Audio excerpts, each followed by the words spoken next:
The base has dropped on a Thursday, 8/8/19, August 8th. Thursday Thoughts edition of Soccer Down here, live for you this morning. And we've got lots of thoughts. There's lots of things to think about. We have an opponent for the U.S. Open Cup final that will be played at Mercedes-Benz Stadium. Minnesota United reaches their first final in club history.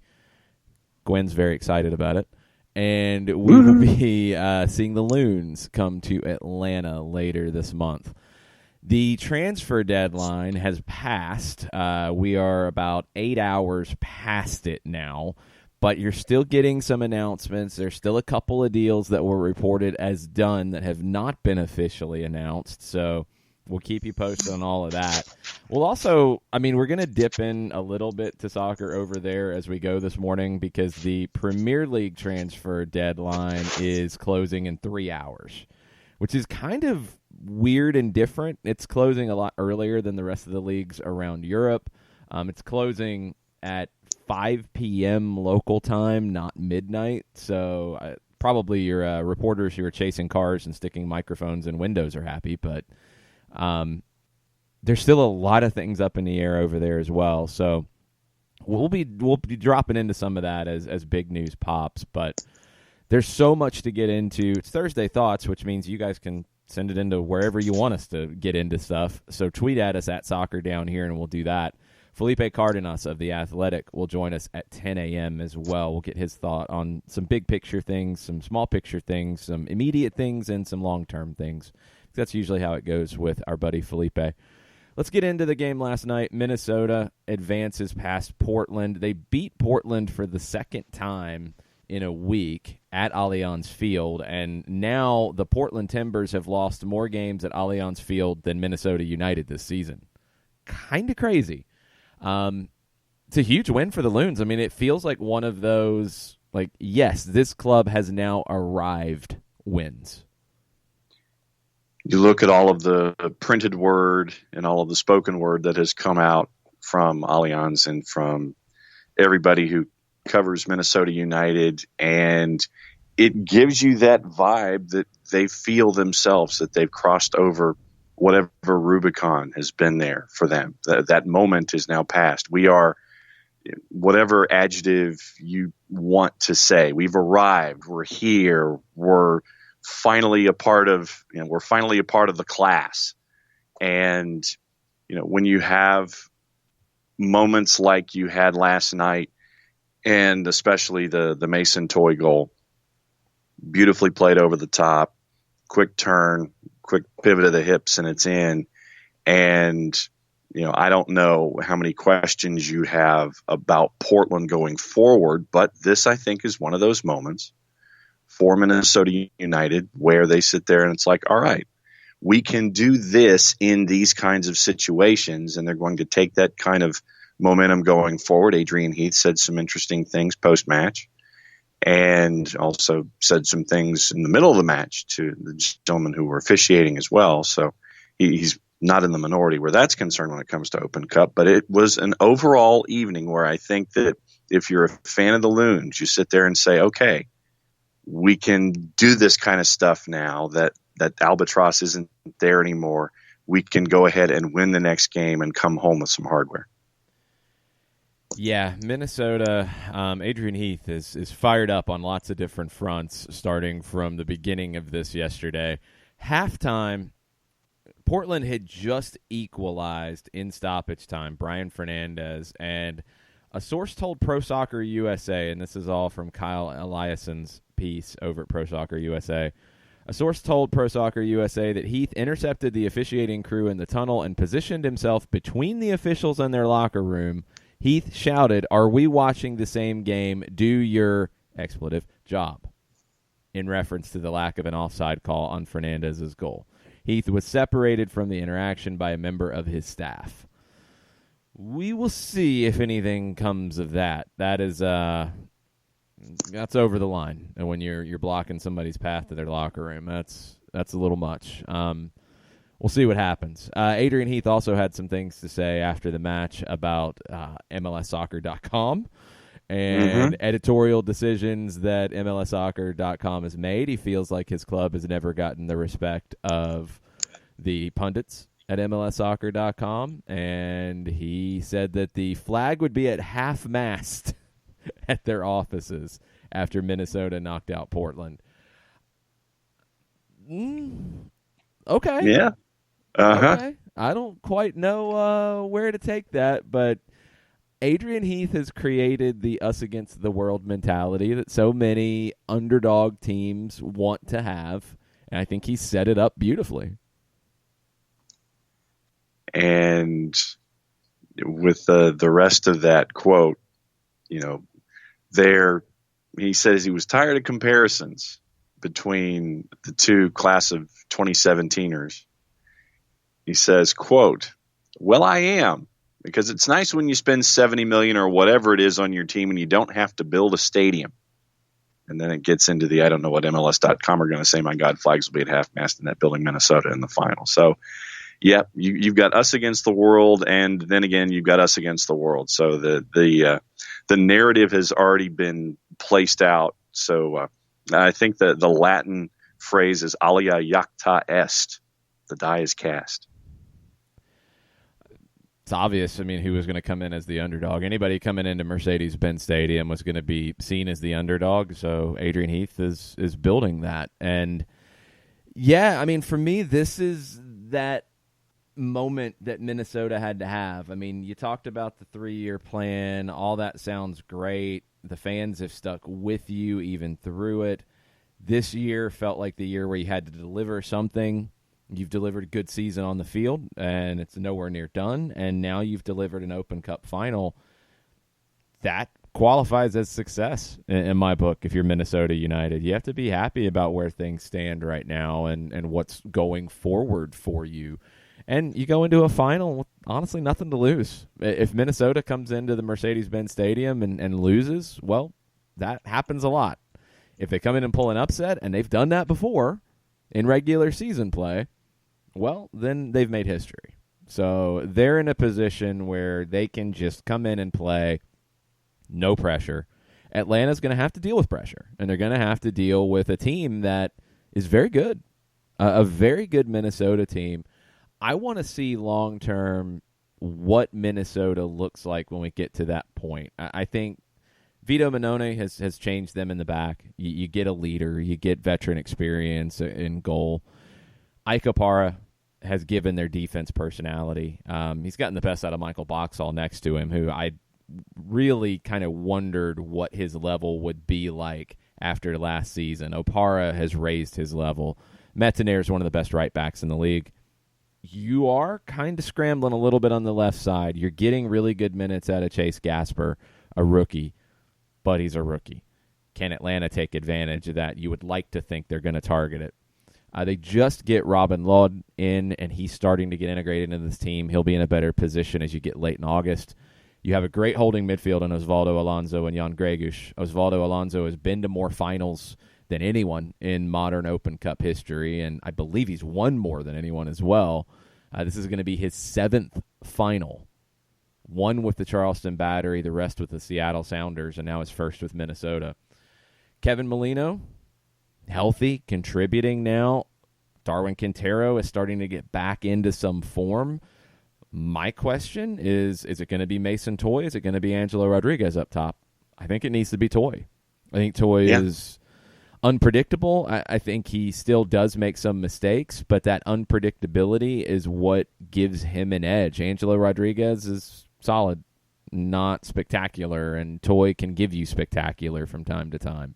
Then you have some depth. Hassani Dotson, who we saw play really well in a left-back role at Mercedes-Benz Stadium earlier this year. He's playing some in the midfield. He can also give you some time on the outside. Abu Dunladi off the bench hasn't been what I think Minnesota expected him to be with their college draft pick in 2017, but he's contributing. Ethan Finley contributing out wide. You've got options. You've got a good bit of options with this team, and playing against a team in Portland that I feel like is one of the most talented teams in the league, you had a little bit more of the possession. You did get 16 shots, and you had 6 on target. You conceded 21 shots, but only 6 on target. And you saw this out after getting the lead, conceding it controversially, finding a go-ahead goal in the 64th, and then doing the job, just taking care of business. This is a very good team. Can they be a great team? We'll see how they handle it in the final. Yeah, and that's what you're looking at. And you've seen this progression of putting together a plan. And you've seen year 1, you've seen year 2, you're seeing things now. You're getting further than you've done in any competitions on any level. And now, I don't want to call it a moment of truth, but I think it's one of those moments that you can hang on your wall. And you've had a lot of these in this Open Cup run. And so now, what do you do with it? You know, when you come into Mercedes-Benz Stadium, how do you respond? We know how they've responded in the past. This has a trophy on the line. And I'm looking forward to seeing how both of these teams chase a trophy. We've seen what it means for Atlanta United to chase a trophy. We've seen them come across successfully and do that. How does Minnesota United respond in the moment? And I want to see what Adrian Heath ends up doing in a couple of weeks' time. I want to see what it looks like. To your point, I think it is Mason Toye. I think you go with hot hands in competitions. And although the one element at the end of the match last night where you had post and chalk for Portland, and it ended up staying out of the net, that to me was the Vito Mannone that I've seen in the Premier League. That was almost one of those that's so Vito moments, but it ended up staying out of the net. But all right, it's in front of you. What do you do with it? That's where we are now with these guys. Yeah, it was a bad moment for Mannone. Kind of just flails at a ball and puts it right off of Diego Valeri's thigh, and Valeri can't react quick enough, and it goes off the post, and it's just a mess at the very, very end. Minnesota survives. Adrian Heath said this afterwards as well. I actually think we've made unbelievable progress. We keep adding. It's a great day for the club. We're going to the first final. We've added a young designated player, paid a lot of money for a kid that we think is going to be outstanding for the future. On top of winning this, they announced at halftime, and they did this when we were there last year when they announced Darwin Quintero. It was already kind of known. This one was already known to a degree. This kind of works, though, the way they handled it. They announced the signing of 18-year-old Uruguayan playmaker Tomas Chacon from Danubio. It's going to be about $4 million is what they're paying for him. That's a big investment for Minnesota United. And Heath, the bitterness and saltiness maybe about Atlanta and the stadium, and that's a little silly in my book, but the fact that, yeah, they did have to build a stadium, and that did take resources, and the 3-year plan, part of it was we're going to build a stadium, and it's going to take a second. Well, when you do that, you have to then show that when the stadium's in place, now we're going to spend, and now we're going to compete with everybody else. You go get a player in Tomas Chacon who is very, highly thought of, a player who you could buy for $4, and if he develops and does what you think he's going to do, you can sell for a profit down the line. Now you're part of MLS 3.0. Now Minnesota United is part of that group, and yesterday was a big part of it, I think, solidifying that for Minnesota United. It's shown where they are at now, and they've caught up. And I think no matter what else happens the rest of the season, and this doesn't mean that you just write it off, but if Minnesota loses in the Open Cup final, I think even if they get knocked out in the first game of the knockout round in the postseason, I don't think you can call this season a failure for the Loons. No. They're in second place right now in the Western Conference on goal differential. Same number of points, same number of wins with San Jose and Seattle, but they have a +9 in goal differential. LA Galaxy 1 point back in fifth. That shows how tight it is out west. Minnesota will have to battle, but they have the fewest losses at home of any of those teams. They've only lost one time at Allianz Field. They've won 7. They've drawn 4. That number's going to have to change a little bit over time, but this is a Minnesota team that can win the Open Cup final. It's a Minnesota team that can reach a Western Conference final. We'll see how they handle LAFC. I don't know. If that's the matchup, we'll see how it goes. But Minnesota's part of the upper echelon of Major League Soccer now, and I think yesterday solidified it. Right there with you. And I don't want to see teams who step into MLS as an expansion side. You don't want to see them fall on their face completely, because what you want is for the league to continue to grow, and you want it to continue to have markets that appreciate the league and appreciate the sport. You want to see them succeed, and sometimes you have to do things a little differently. And we've seen what the plan is in Minnesota.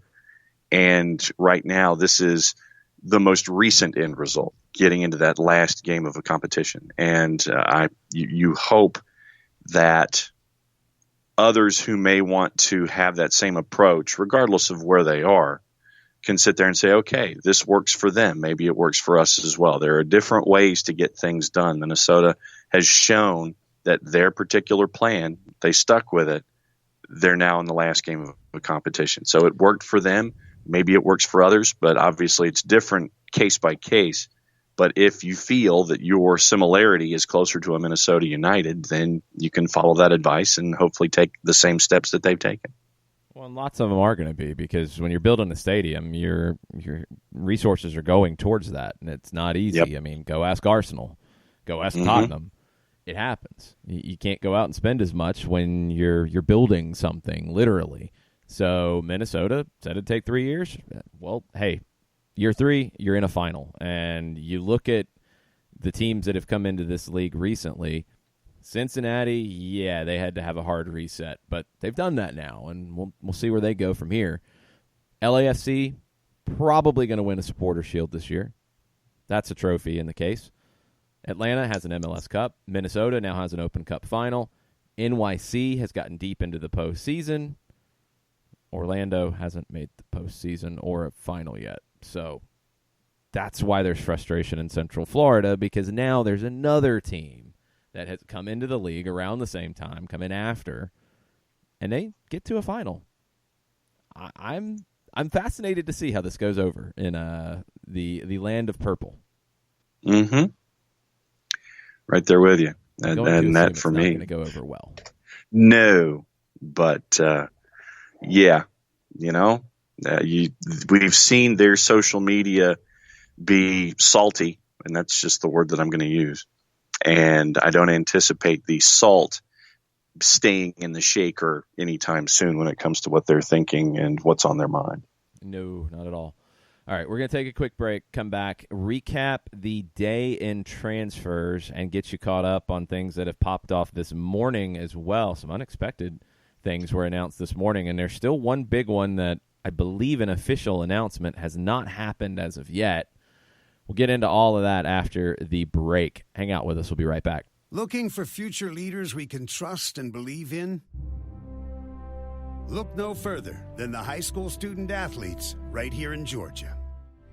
High school sports teach young people how to be effective leaders. It begins by making their grades and being on time for practice. It includes learning to listen, following directions, accepting responsibility, being a good role model. And it's about respect for officials, opponents, the rules, and each other. The result? It transcends sports. It gives us hope for the future. High High school sports. There's so much more than just a game. This message presented by the Georgia High School Association and the Georgia Athletic Directors Association.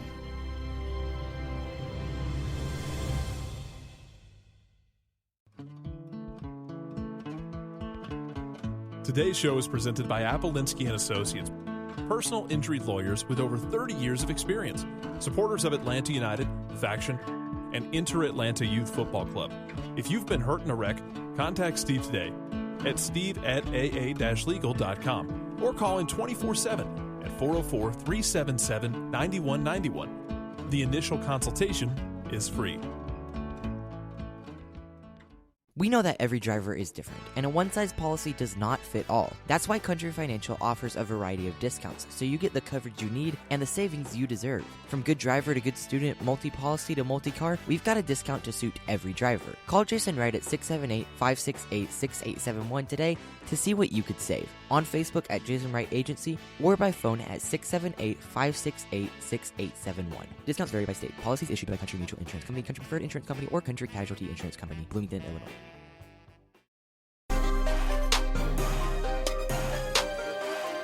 Welcome back. Soccer Down here, August 8th edition.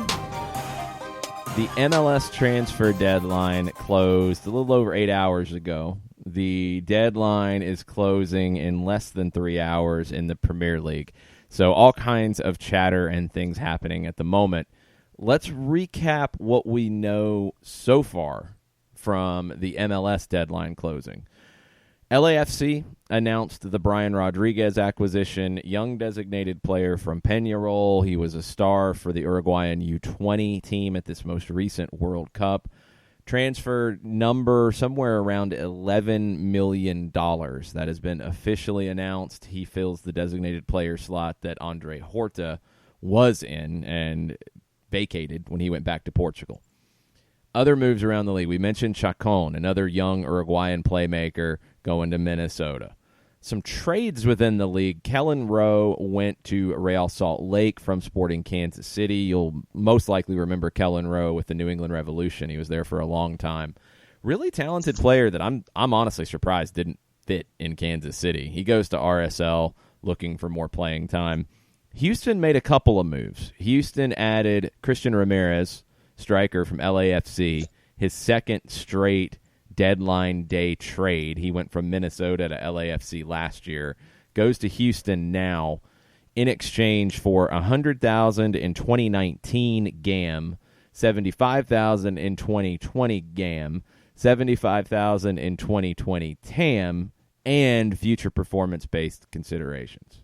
So $250 total plus more depending on how he does. Okay, that made you think maybe Mauro Manotas was on the move in this window. He's not. He hasn't ended up anywhere. So looks like Ramirez is just a good addition, can take some of the load off of Manotas. And then if in the winter window Manotas is a possibility, then there you go. They also brought in Nico Hansen from Columbus for TAM. Hansen's a player that has been a reserve for Columbus. He hasn't broken through. Very technical. I think he'll fit Wilmer Cabrera's system, and he gives them some cover out wide. Two good additions for the Dynamo. I think they solved some issues that they've had. I think Montreal solved some issues that they've had. They added Bojan Krkic officially. They also, in a surprise, I hadn't really seen much talk about this, they added Balou Tabla. You might remember Balou. Winger, broke through from the Montreal Academy. Well, he went to Barcelona and got into the Barcelona B squad.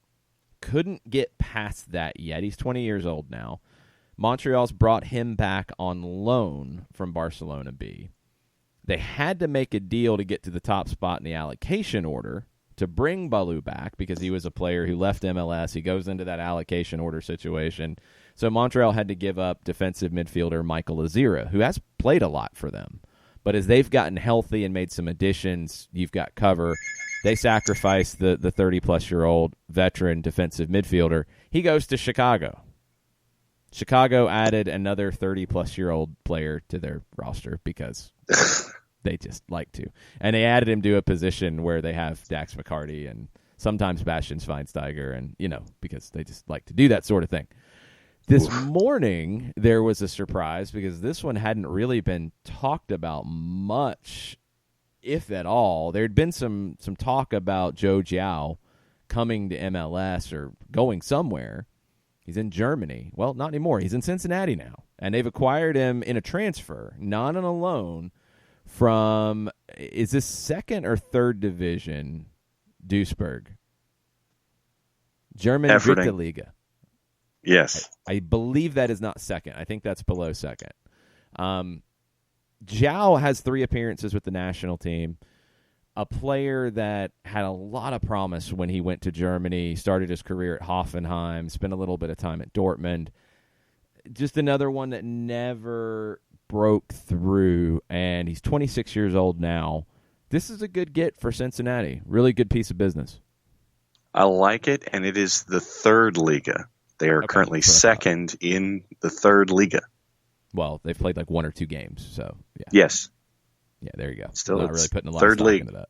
Got it. Red Bulls have added a winger on loan from Southampton, Josh Sims, and reportedly, and this has not been confirmed yet. This is one that's on the table waiting on confirmation.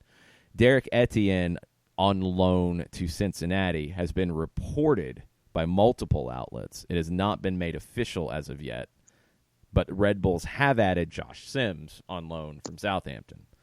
DC made their deals official. Ola Kamara, $2.5 million transfer fee. They sent $250,000 in TAM to Los Angeles, to the Galaxy for Emmanuel Boateng.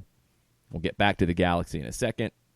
Nashville sent $650,000 in TAM to San Jose for Anibal Godoy.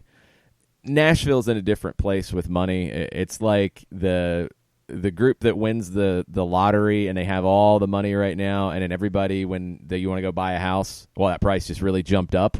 That's where Nashville's at right now. They've got more money than they know what to work with, and San Jose is like, no, we would value Godoy at $400,000, but for you it's $650,000. I think Godoy's a good player. I don't think he's a $650,000 TAM player. I think he can be useful for Nashville, though, and I think he can be a player that fits what Gary Smith wants to do. So stay tuned on that one. And then Columbus made another move on top of trading Nico Hansen. They sold Gaston Sauro, center back, to Toluca. Sauro has had injury problems, just hasn't been able to break through. They've got a lot of different center backs in Columbus. No spot for him. You'll notice we left a deal out because it has not been made official as of yet. It has been reported as done by Kevin Baxter at the LA Times. The Christian Pavón saga has not been put to bed just yet. And it is a saga, and it's a saga on multiple fronts. Paul Tenorio has more on some of those fronts. Somehow, this is going to end up being a free loan, according to sources of Paul Tenorio. A free loan. Free. Yeah. And Pavón's salary will fall, quote, well under the threshold for his cap number to be eligible to be bought down with targeted allocation money, keeping the Galaxy within the MLS roster rules. Christian Pavón played for Argentina at the 2018 World Cup. It's a short-term loan that is free. Free. Okay. Now it gets even better. The Galaxy will have an option to extend the loan for the 2020 season. But that would not be free. And that would require a designated player slot. And we know how the Galaxy do with designated player slots. However, you do have a CBA that is being negotiated. And Paul Tenorio mentions that in his piece at The Athletic. Maybe the league adds designated player slots, and then it's not an issue. Or if TAM rules change, maybe it's not an issue. So the Galaxy have a free loan for the rest of this season. They have an option to extend the loan that would cost them some money for 2020. And reportedly that would be $600,000 in a loan fee to Boca, and the salary would be above $1 million. That would put him above the current TAM threshold. That means you're going to have a designated player slot. And then at the end of the 2020 season, there is a $20 million option to buy Pavone, although the Galaxy can negotiate a new transfer agreement with Pavone at the end of the 2019 season. One reason they're trying to create all this flexibility, Ibrahimovic, Roman Alessandrini are both out of contract at the end of the year. So you might be able to just buy him going into the January window and take care of things. Free transfer. Or free loan, sorry. Free loan. Free. Hey, they pulled it off somehow. Well, reportedly. Mm-hmm. I mean, it hasn't been officially announced yet, so we're waiting on that official announcement. It feels like an end run around the rules, but if you have a willing club in Boca Juniors that says, well, look, we really want to move this guy, and okay, if that's what we got to do, then that's what we got to do. Well, that's what they did. And I don't think this happens on a regular basis. I don't think it happens if Guillermo Barros Escaloto is not there. I think that helps make this happen as well. And I think there is probably more than options on money to be paid later. I'm assuming there's more in the line of obligations to be paid later, because I don't think Boca would risk just Pavone going here for 6 months and then not making any money out of it at the end of it in January. If you say, well, no, we're good. We don't want him. We don't want to keep him. I'd be surprised if Boca allowed that. Boca has moved on, and they're doing just fine, so maybe they felt like they could. I'm assuming there's a little more of an obligation to give Boca some money at the end of the season. Yeah. I give, once again, I give the Galaxy full credit for having... Would this fall under capologists? No, this is to have these individuals. So whatever the relationships are and the rules of knowledge and working your way around them, tip my hat to you. And I want to see the rest of this as it shakes out. But with all of the financial gymnastics that have happened to get us to this point, hey, good on you if you can do it. I just want to see the rest of it and see how it falls out. Yeah, I actually think this, it's not about the capologist part. I mean, that part was pretty abundantly clear what you had to do. It's the fact that you were able to negotiate that with Boca Juniors. That's the part that capologists, I mean, this was a pretty easy one. It's like, can you add him to your roster normally? No. What do you have to do to make it happen? Well, you can't spend more than X. Okay. Go take care of it, negotiating man or woman, and do it. And they did, somehow. Boca, obviously desperate to move him on, and LA Galaxy gets the benefit. They pull it off. Good for them. It's a very interesting situation now for the Galaxy because, as we said, Zlatan out of contract at the end of the year. Alessandrini out of contract at the end of the year. You can keep Pavone. You go ahead and trigger the transfer. You're good to go. But for this season, you're going to get Alessandrini back in the next month, so you'll have him in the playoffs, probably coming off the bench. You will have Antuna. You will have Zlatan. You will have Christian Pavone. You will have Jonathan Dos Santos and Joe Corona, good holding midfield pair. You're going to have an unbelievable attack. Can you defend? Well, it's still a question. But you're going to be able to attack. You're going to be able to score more than 30 goals that you have in your 23 games. And if you're Seattle, San Jose, Minnesota, and especially if you're the crosstown rivals LAFC, that's got to concern you a bit. And since you have access to the board and I do not, just across, the Thunderbolts would now let us know officially that the Red Bulls have loaned Derek Etienne to FC Cincinnati. That doesn't get Thunderbolts. It's a loan within the league of Derek Etienne, who's a reserve for the Red Bulls. No Thunderbolts for that. Party favor? No. It's just a move. It just happens. There you go. Yeah. So it's a move that just happened. It just happened. There you go. Derek Etienne has moved to Cincinnati on loan. Now, remember, you can do intra-league loans. Let's see. They did this one in exchange for a third-round pick in the 2020 MLS Super Draft, which is basically a gift certificate to Sizzler, if you can find one that still takes Canadian Tire Bucks. Whatever you want to call it. We can go through a million different options. Cincinnati does have an option to buy at the end of the loan, so that's something to keep in mind. The pick's not even Red Bull's natural pick. It's Chicago's pick, or because Cincinnati had gotten it. So now it's Red Bull's pick, and there you go. And we'll see. I mean, Derek Etienne's played in 60 games for the Red Bulls over 4 years. He's made 22 starts in 4 years. He just hasn't been able to break through for whatever reason. He's performed, I think, in his opportunities, but does he fit the pressing style the Red Bulls want to do?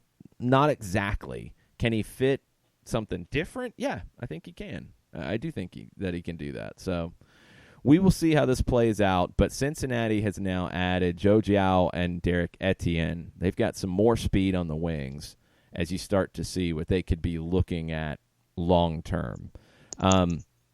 Little soccer over there interlude, and it's an American player. Cameron Carter-Vickers will be joining Stoke on a season-long loan from Tottenham. So Carter-Vickers is a player that, man, there's been some high hopes for, but again, it's just playing time. He goes to Stoke on a season-long loan. I would expect he'll play there. Yes? Yeah. Yeah, they need all the help they can get. Thing. I don't know if that's necessarily great. That's the thing. But he's going to play, and reps. That's what's important. Well, that's important. I mean, it's better to get reps with a bad team, especially as a defender, than not play. Because you can only get better by playing, not just training. And that's where you're at with Cameron Carter-Vickers. That does impact a little bit what the depth chart can look like at center back for a couple of players that were heavily discussed in this window. Aaron Long, it appears, is not going anywhere from the New York Red Bulls yet. Don't think anything's going to happen in England with him over the next 2.5 hours. Would expect that there's a very good chance he goes in January, or tries to anyway. It's going to be down to the work permit situation. He's going to need to keep pushing to hold his spot, and I'd say he's got a spot in the national team pool right now. And then locally, you look at a player like Miles Robinson, who I feel like has to get a call-up over these 2 friendlies in September and CONCACAF Nations League games against Canada and Cuba in October and November. Miles Robinson has to make his senior debut in one of those games. So that's another player in the pool, and he'll be competing with Cameron Carter-Vickers for playing time with the national team.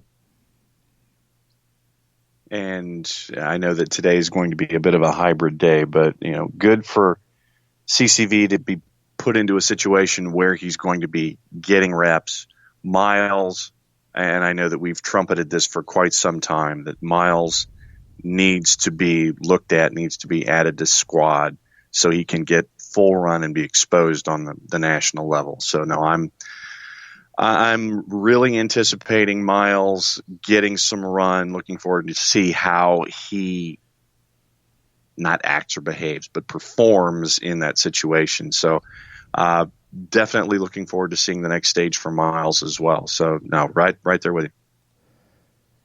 It's going to be a fascinating national team pool with some of the moves that we're seeing, and it's something that we'll get back into in the next month as rosters are named for the friendlies with Mexico and Uruguay in September. I'm going to be surprised if Miles Robinson is not one of the players called in for those. They're friendlies. Yep. It's an opportunity to kind of test some things out. Robinson was named to the provisional pool for the Gold Cup, so he's been noticed by Greg Berhalter. I wouldn't be shocked to see Robinson get his debut in either the Mexico or the Uruguay match. I think that'd be a great thing for Atlanta United, a great thing for Miles' development as well. Let's take a quick break, come back. We'll get into some of your questions on the other side and some of your thoughts on a Thursday Thoughts edition of SDH. We'll be back right after this. A ranger station. I'd like to report a bear hug. Okay. I put out my campfire and Smokey Bear hugged me. So you drowned the fire, you stirred it, drowned it again, and felt that it was cold? Uh-huh. Yep, he's just letting you know you did good. Bear hug from Smokey Bear. Status update. I'm gonna let you go now. There are many ways to start a fire, but one sure way to put it out. Learn how you can do your part at SmokeyBear.com. Sponsored by the U.S. Forest Service Ad Council and your state forester. As a business owner, you know that every year brings new challenges and opportunities. The success of your business demands expertise and focus. And Country Financial can help you keep that focus by helping ensure you have the right insurance protection in place to meet your goals. Jason Wright can help you create a customized insurance plan that has coverages designed just for your business. Give Jason a call at 678-568-6871 or reach him on Facebook at Jason Wright Agency. Coverages vary by state. Policies issued by Country Mutual Insurance Company, Bloomington, Illinois. This is what matters. This is beyond X's and O's. This is the difference mutual respect makes. This is what character looks like. This is what defines us in Georgia. This is sportsmanship. School sports. It's not the outcome that matters most, but the way the games are played. This message presented by the Georgia High School Association and the Georgia Athletic Directors Association.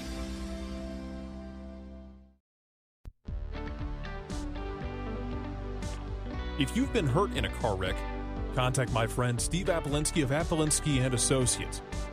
He's been representing individuals for over 30 years throughout Georgia and Alabama. Email him at steve@aa-legal.com or call him 24/7 at 404-377-9191. The initial consultation is free.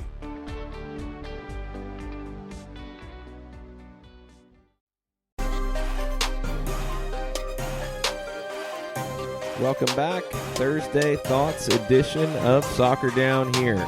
August 8th. Transfer window has closed for MLS, although we're still getting moves announced. Paperwork had to be submitted by 1 a.m. Eastern time. But Derek Etienne, now it's done. Christian Pavone, still waiting for the Galaxy office to open up and make an announcement. He reportedly trained with the team yesterday, so you pretty sure it's going to be done and dusted, but we're waiting on that official announcement and to see if Paul Tenorio's reporting at The Athletic is correct in terms of how this is being structured as a free loan.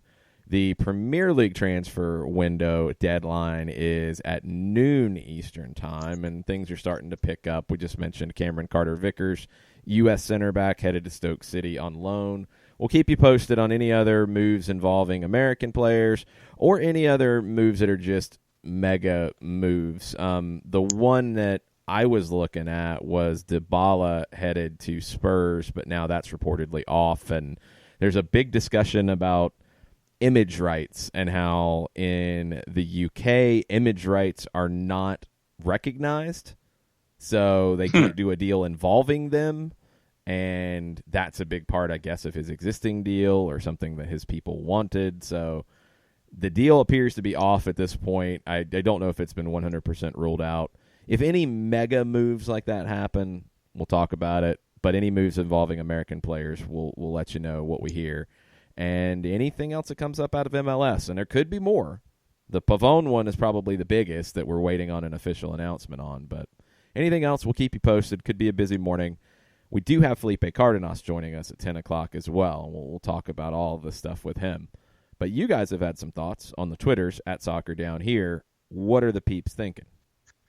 Ike Mann goes back to a point that we have somewhat discussed about Anibal Godoy, wanting to know if Nashville got robbed or do they come out looking good after the new CBA. Hashtag Thursday Thoughts. Yeah, I mean, we didn't mention the new CBA element of it. That does factor in, too. It's a little too early to tell.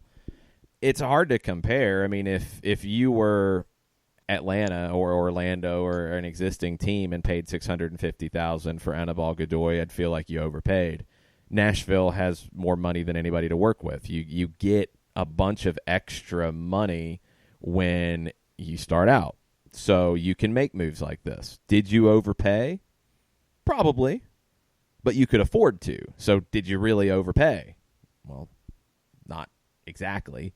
But we'll have to see how he performs. And the questions about Godoy coming off of injury, can he get back to the form that, in my mind, made him one of the better central midfielders, defensive midfielders in the league? Can he be that again? Not the way that San Jose plays. I don't think he was going to fit into that even before an injury. I just don't think he's that kind of player.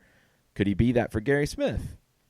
I think he could, and he brings some veteran experience to a team that's likely going to be really young. So it might be one of those deals that works out for everybody. And then when you get into CBA and more TAM or changing the way TAM works or whatever, then maybe Nashville ends up laughing quite a bit when all this is said and done. Also on the board is a question from the Swickster having to do with scheduling. Okay. What's going on with, I feel like I should almost do this in a Seinfeldian voice. What's going on with this? Yeah. What's going on? What's going on with the scheduling of MLS East games played versus West games played? East has one team, less than 24 matches played, 5 at 25 games played. The West has 2 teams with 24 or more, 10 teams at 23 or less. I didn't realize the East season started 2 weeks early. Upside down smiley face emoji.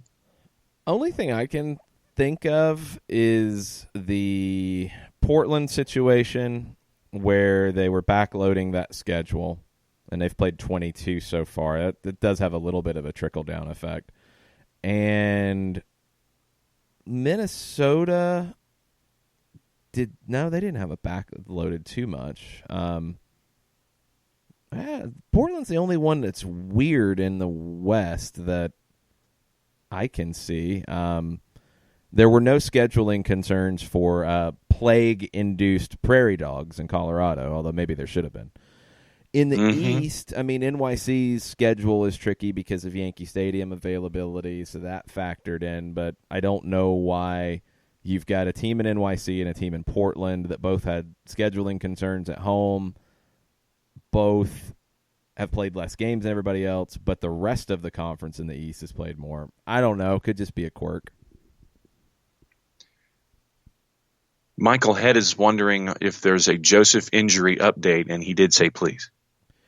No, there's not.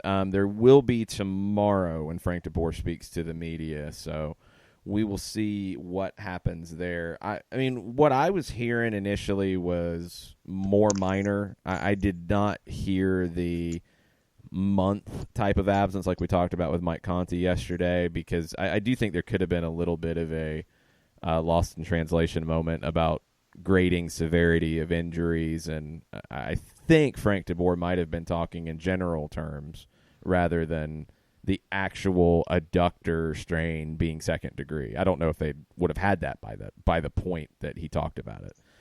Probably will have more information tomorrow about the long-term severity. I don't think he plays this weekend. I don't think he plays in the Campeones Cup. Portland would be a target date for him to get back. And if you have to miss that one too, I think ideally you want him 100% ready to go for the Open Cup final. I think that's the big deadline out there that you want him at 100% for. Five Stripe Daily is starting to get nervous about the workload of some key players. Miles at 2,078 minutes. Darlington Nagbe at 1,954 minutes. And Gressel only 25 minutes less than that. Can we rotate them, or are they too critical to our success? Nagbe specifically has been getting a lot of minutes in a very congested schedule.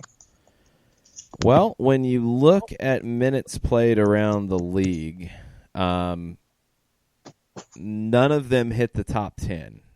Alejandro Bedoya, Evan Bush, Harris Medunjanin, Jack Elliott. You talk about Philadelphia. 3 guys who have played every minute of every game they've played. Then you have Raymond Gaddis, who's played in all 25 and played 21.86 on the season. You have to get down to 13 for Robinson. Played 8 more minutes than Bastian Schweinsteiger. So I'm going to hope that Robinson is in better physical condition than Bastian Schweinsteiger at his age. So I think Robinson's fine. I'm not worried about him at all. Then you get further down and you talk about Darlington Nagbe and Julian Gressel. I'm still scrolling to see where they fit. Nagbe is number 40 in the league in minutes played at 1954. And then Gressel is at 42 with 1929. Gressel's the only one that I've seen just from the eye test fatigue. Nagby has made a couple of mistakes at times that have been uncharacteristic because we just don't expect him to ever make a mistake. So I think any mistake is uncharacteristic. I don't think it's fatigue as much. Gressel, you can rotate. You can play Franco Escobar there. You can then play Michael Parkhurst or Florentine Pogba or Jeff Lorenowitz as a center back if you stay in a 3-5-2. You've got options to give Gressel time, and I think you will. And I think Tito Villalba's return will help that too. If you go to a 4-3-3, you can play Villalba as a right winger and make all that work. Nagby, you have options because you have Remedi, you have Lorenowitz, you have Heinemann, you have Mo Adams now as well. So Nagby, you can get some time if he needs it. I think another one that Five Stripes Daily didn't mention is number 47 on the list, Leandro Gonzalez-Perez with 1891. I think at times he's looked a little fatigued, and I think you do have cover with center back rotations for him. And also, sometimes he rotates himself with cards, so yes, you might be okay in that regard. He might rotate himself with some cards being given to him by officials. Gressel's the one that I'd be worried about the most out of that group, and Nagby next. And I think you do have cover for both. And Gressel, when Villalba is ready to go more in a 100% way, I think you'll be easier to cover for him. ATL UTD fan number 1. Glad NYCFC plays the Dynamo tonight, then has to travel to Atlanta this weekend. It's about time a team faces our 2019 season dilemma. We need a tired-legged team after our bust week to even things out. Yeah, it's nice to get one of those. I mean, it felt like for a while there, and it was 5 games in a row, if I'm not mistaken, that Atlanta played on shorter rest than the opposition, and travel factored into it at times. And that's just ridiculous. I mean, it's going to happen from time to time. And for an NYC, look, they don't have as much to be able to say about it because of their stadium situation. They have to play some of these weird times and dates because of availability with the Yankees. So they get this Thursday game out of nowhere. Well, that's the nature of being where you're at.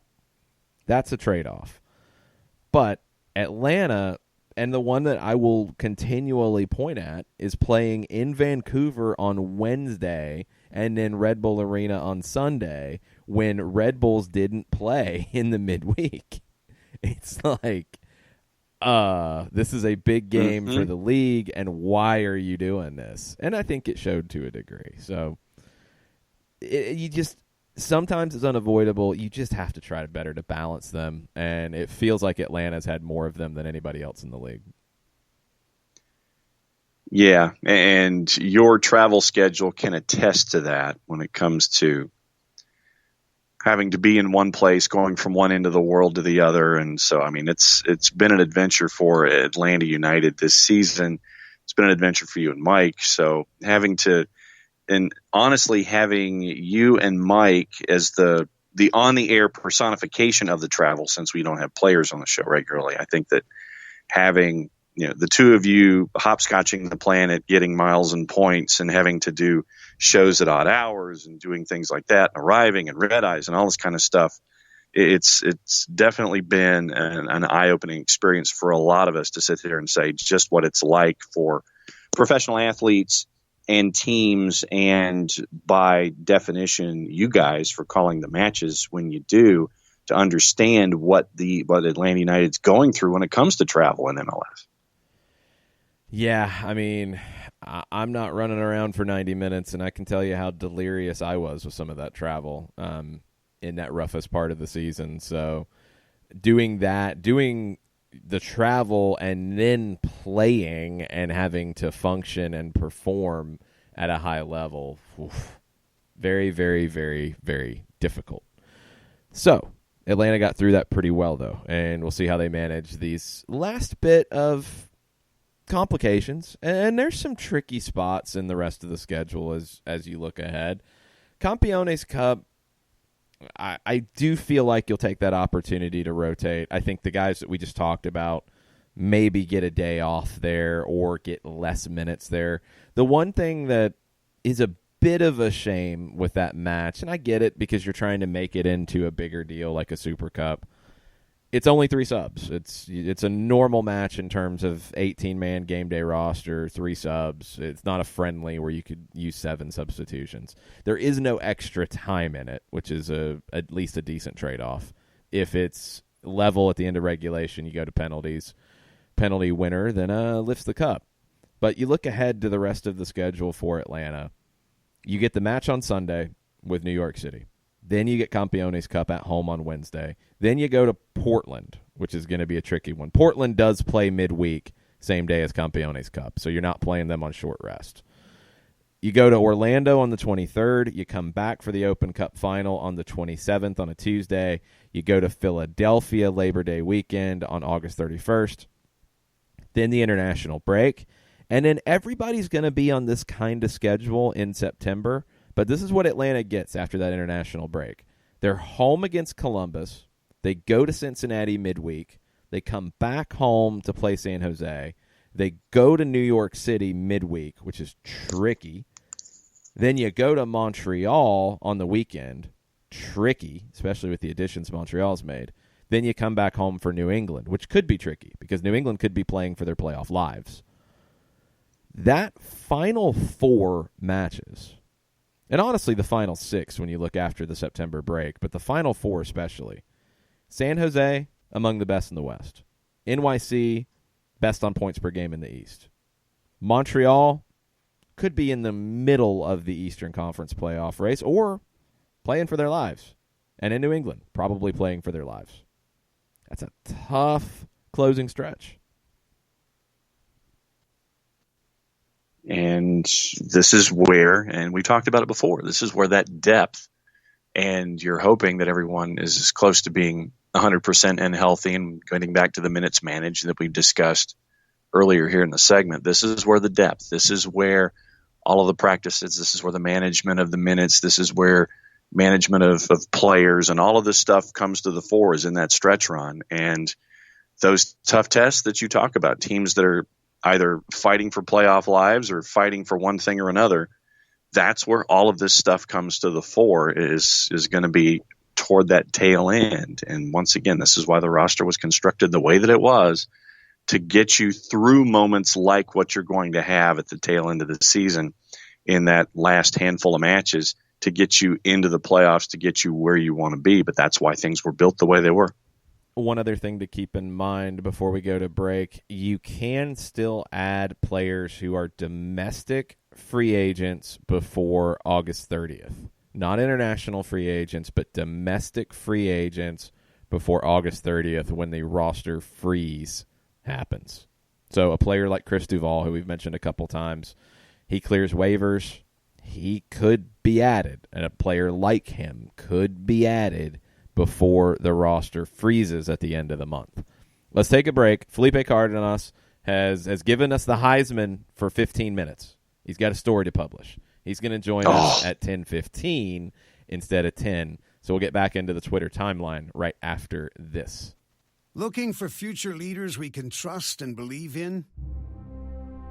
Look no further than the high school student athletes right here in Georgia. High school sports teach young people how to be effective leaders. It begins by making their grades and being on time for practice. It includes learning to listen, following directions, accepting responsibility, being a good role model. And it's about respect for officials, opponents, the rules, and each other. The result? It transcends sports. It gives us hope for the future. High school sports. There's so much more than just a game. This message presented by the Georgia High School Association and the Georgia Athletic Directors Association.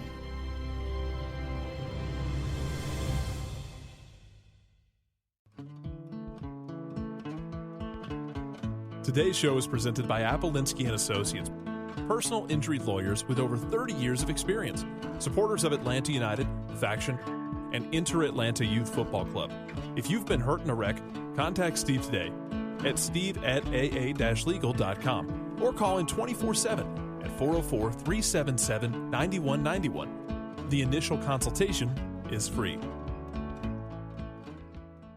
We know that every driver is different, and a one-size policy does not fit all. That's why Country Financial offers a variety of discounts, so you get the coverage you need and the savings you deserve. From good driver to good student, multi-policy to multi-car, we've got a discount to suit every driver. Call Jason Wright at 678-568-6871 today to see what you could save. On Facebook at Jason Wright Agency or by phone at 678-568-6871.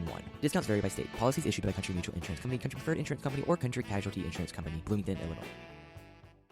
You're listening to Soccer Down Here daily on SDH Networks, a division of OSG Sports. Find us at Soccer Down Here on Facebook and Twitter. The time is now the top of the hour. Peep, y'all. Welcome back. Hour number 2. Soccer Down Here, August 8th, Thursday Thoughts edition of the show. Share your thoughts with us on Twitter at Soccer Down Here. Let us know what's on your mind after the transfer deadline has closed. We're still getting reports. We're still getting things. We're still waiting on the LA Galaxy front office to wake up after maybe a busy night of paperwork, trying to figure out how to make a Christian Pavón loan for free happen. And it sounds like they have, but it has not been announced yet. So we're waiting on that to come out. Also, last night in Open Cup, Minnesota United has advanced to the final, 2-1 win over Portland. In the Canadian Championship semifinals, first legs, the MLS teams got wins. Toronto 2-0 at Ottawa Fury. Montreal Impact at home 2-1 against Cavalry. Cavalry gets that away goal, and they go back to Calgary for the second leg, which will be interesting. That away goal from Sergio Camacho in the 69th minute maybe gives them a lifeline. Nacho Piatti with the 2 goals for Montreal as Piatti is getting back into Nacho Man form. We have the officiating crew for the weekend. Okay. Atlanta United NYCFC. Okay. The man in the middle, Jair Marufo. That can be good. That can be physical. That can be lots of, all right, calm down, everybody. Calm down, everybody. Okay, I'm not going to give you a card because I don't want to give cards. Okay. And that can be fine. He can also miss elbows from Zlatan Ibrahimovic that break people's faces. But, just saying. Yeah.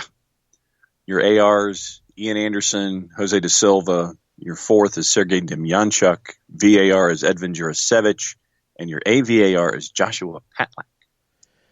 Michael Valverde, who was on hand in Orlando for the Open Cup match with the Lions, he has a Thursday thought. Could Atlanta United have benefited from adding someone like Christian Ramirez for depth? Always seen him as a solid number 9. I don't know if he would have accepted it, would have been the thing, is I don't think he sees himself as depth. I think he sees himself as a potential starter, and he should. I think he's at that level. And I think in Houston, maybe the rest of this season he's not the starter, but next year I don't see Mauro Manotas back. If he was attracting the attention that he did from Cruz Azul, you would expect in Mexico somebody's going to come in with an offer that Houston takes for Manotas, and now they're in a position to do it because you have Ramirez who can be the guy out of the gates to start the 2020 season. So could they have benefited? Yeah, but I don't think Ramirez would have been happy in that role. And that's what's tricky at times because, look, Joseph Martinez is the man. He's not going anywhere, and you're not going to get much playing time if you're the backup. If you're Romario Williams, you're at a point where you need to play. You're kind of maxed out on where you are. Christian Ramirez is even further along than that. So those are moves that are really difficult to pull off. What you have to get to is in a situation like this with a Joseph who you're not going to be able to convince anybody to sit behind him for very long. You got to develop your own guys, and you've got to develop a Jackson Conway to a point to where he can be that reserve and still learn and still play in USL, be available if needed, and then you make a decision when he is ready.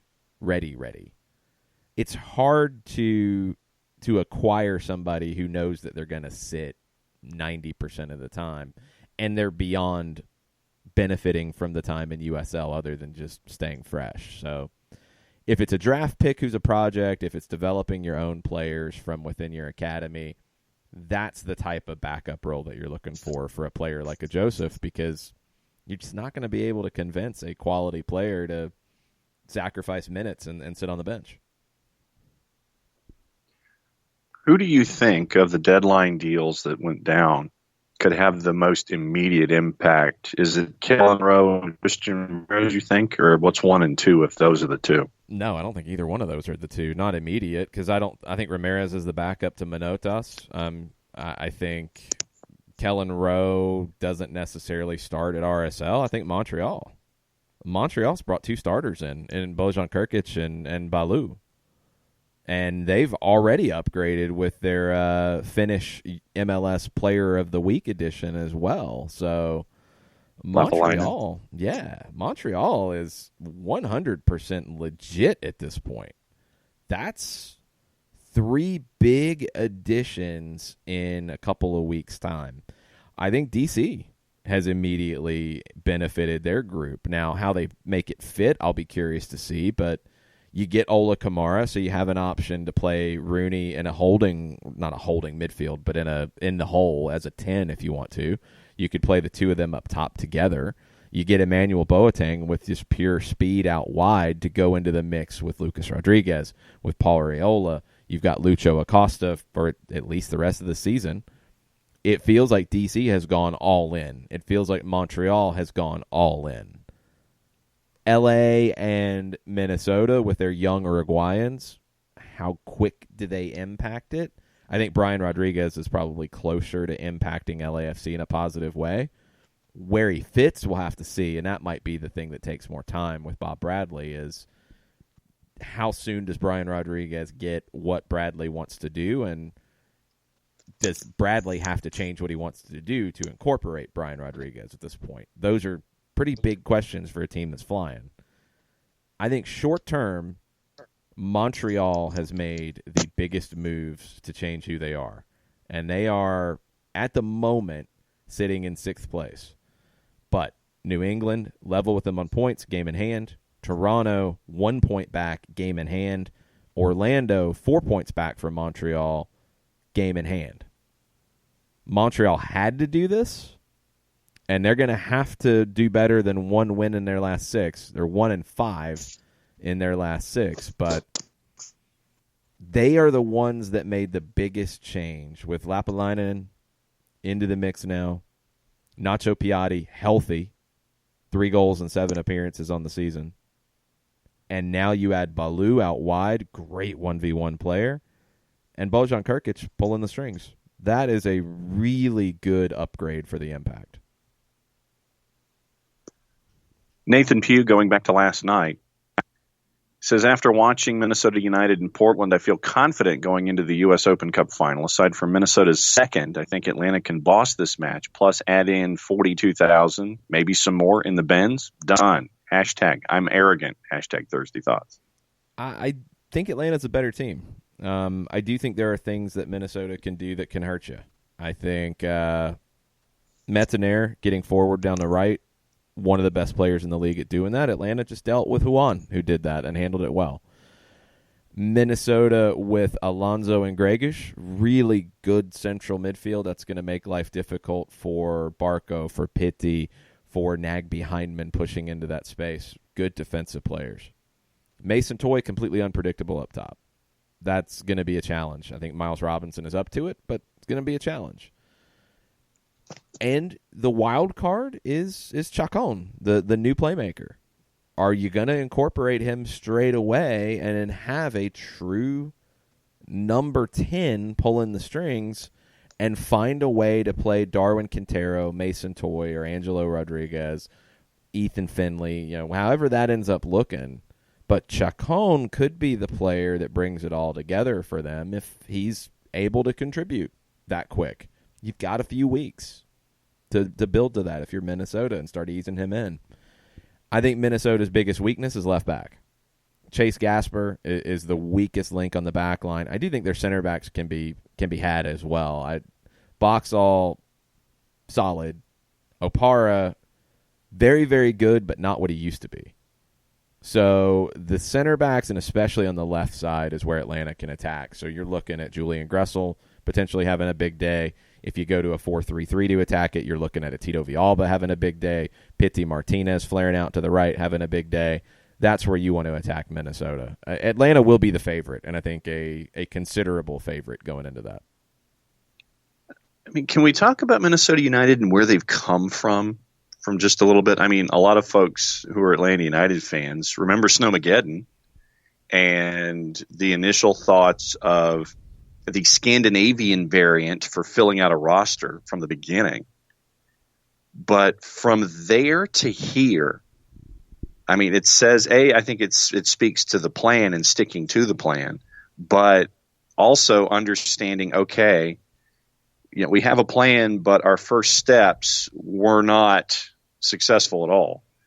And not deviating from the plan, but at the same time, bringing in talent that will continue to move you forward. Because Minnesota United, when they first were in MLS, I think there was talk consistently that, was it Grant Wall that said that they would be the worst side ever, first-year team in the history of MLS when they first showed up? Yeah, Cincinnati decided to challenge that. Yeah. But, I mean, just to think where Minnesota United started, didn't quite progress to, almost regressed, and then have worked their way forward to this moment. I mean, it speaks a lot to what Minnesota United has put together over the last couple of seasons. Well, let's look at who they've added, and you look at the ratings on who scored for your best players for this team. Jan Gregus, great addition. Absolutely great addition. He's been their best player according to who scored this season. Darwin Quintero, they added him early last season, and in the first transfer window of the year, they added him officially the day that Atlanta United played up there in the freezing cold. Ike Opara, a former MLS Defender of the Year, added him this season. Roman Mettener added him this season. So 3 of your 4 top-performing players were additions for 2019. Quintero came in 18 early. You get Kevin Molino healthy after missing last season.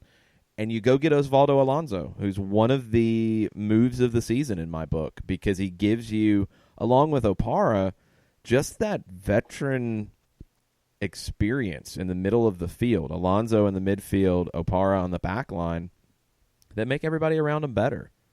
And you get a player like Gregus, who we had questions about, Slovakian international. All right, what's he going to be? They spent a lot of money to get him. Good move. It's paid off. He's been their best player this season. So the moves that they made, I thought the moves they made to build their initial roster were bad, and they missed on guys. They missed on quite a few guys.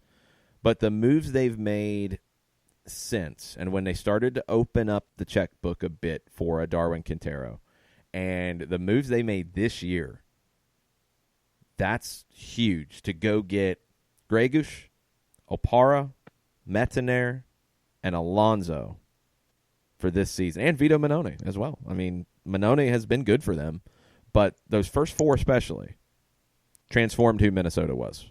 Completely different team, and you have to look at them differently because of that. They're not a team that leaks goals. They're not a weak team mentally anymore. They're a team that, with Gregus at 28, Quintero at 31, Opara at 30, Alonso at 33, but not playing like he's 33. You've got a lot of years of experience there, and you've got a lot of guys who have been there, done that, and that's transformed it. And that's why you can get good performances out of a Chase Gasper at 23 coming out of the draft, a Hassani Dotson at 22 coming out of the draft, a Mason Toy at 20. You've got a core around to support those guys. So Minnesota's legit. They're going to be a big challenge in the Open Cup final. I think they're legit in the Western Conference as well, which is going to be very interesting now. LAFC, we know what they've done. LA Galaxy, loaded for bear with Christian Pavón coming in. Still questions about them defensively. On a free loan. Yeah, well, you work things out however you can work things out sometimes, and they definitely worked things out. It's impressive. We're still waiting on that announcement, by the way. So we will see when the LA Galaxy business opens up for the day. We'll see what Felipe Cardenas thinks about Christian Pavón. coming into this league. We'll see what he thinks about the Western Conference and the Open Cup final and anything else on Felipe's mind right after this. We'll be right back. A ranger station. I'd like to report a bear hug. Okay. I put out my campfire and Smokey Bear hugged me. So you drowned the fire, you stirred it, drowned it again, and felt that it was cold? Uh-huh. Yep, he's just letting you know you did good. Bear hug from Smokey Bear. Status update. I'm gonna let you go now. There are many ways to start a fire, but one sure way to put it out. Learn how you can do your part at SmokeyBear.com. Sponsored by the U.S. Forest Service Ad Council and your state forester. As a business owner, you know that every year brings new challenges and opportunities. The success of your business demands expertise and focus. And Country Financial can help you keep that focus by helping ensure you have the right insurance protection in place to meet your goals. Jason Wright can help you create a customized insurance plan that has coverages designed just for your business. Give Jason a call at 678-568-6871 or reach him on Facebook at Jason Wright Agency. Coverages vary by state. Policies issued by Country Mutual Insurance Company, Bloomington, Illinois. This is what matters. This is beyond X's and O's. This is the difference mutual respect makes. This is what character looks like. This is what defines us in Georgia. This is sportsmanship. School sports. It's not the outcome that matters most, but the way the games are played. This message presented by the Georgia High School Association and the Georgia Athletic Directors Association.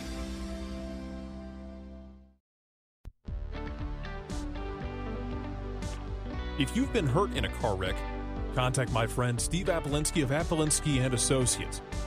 He's been representing individuals for over 30 years throughout Georgia and Alabama.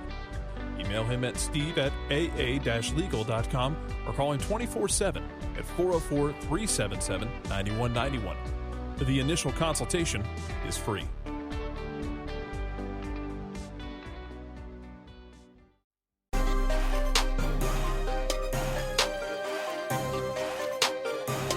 Welcome back. Soccer Down here, August 8th. It's a Thursday Thoughts edition, and generally on Thursdays, we are joined by Felipe Cardenas of The Athletic. What's up, Felipe? Hey, guys. Good morning. Going well on my side. I've got to get your take on a massive deal that was just announced 17 minutes ago. Huge, huge deal. Big time in Major League Soccer. Big time. DC United made another trade. DC acquired... Is it Ozil? Is it Ozil?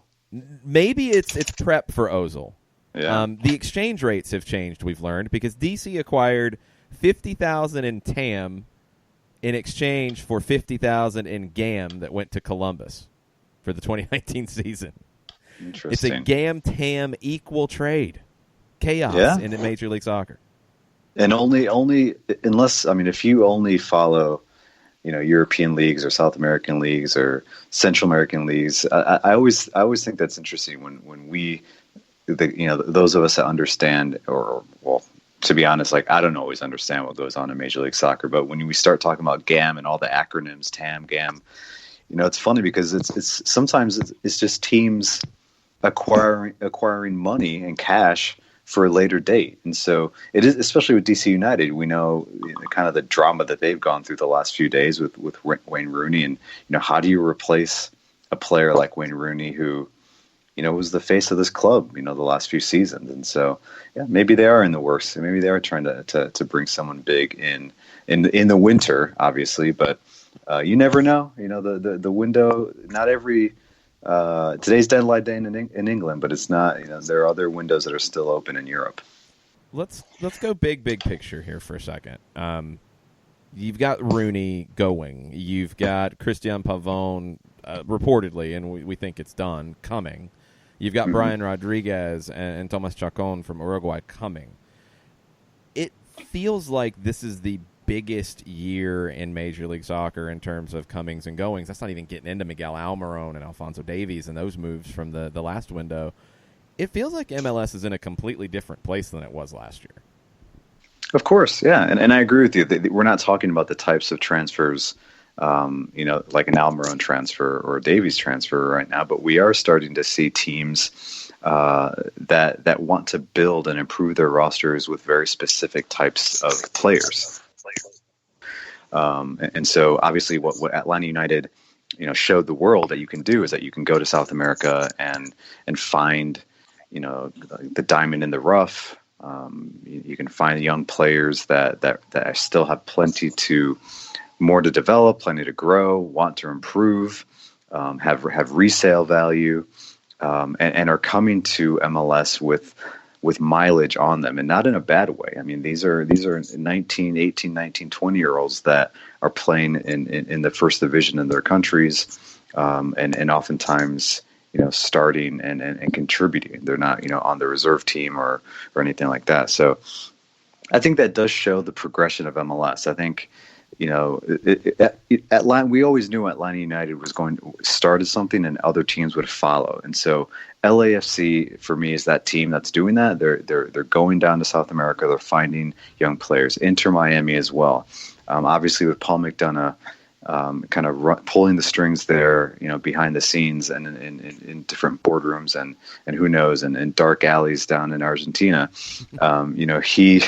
He knows the type of player, the player profile that can excel right away in Major League Soccer. And so, I think maybe last season it was a question like who is going to follow suit after Atlanta proved that you can win a league, you can win a title with these types of players. And now we're seeing even Minnesota, Minnesota United going after Chacon, the young Uruguayan.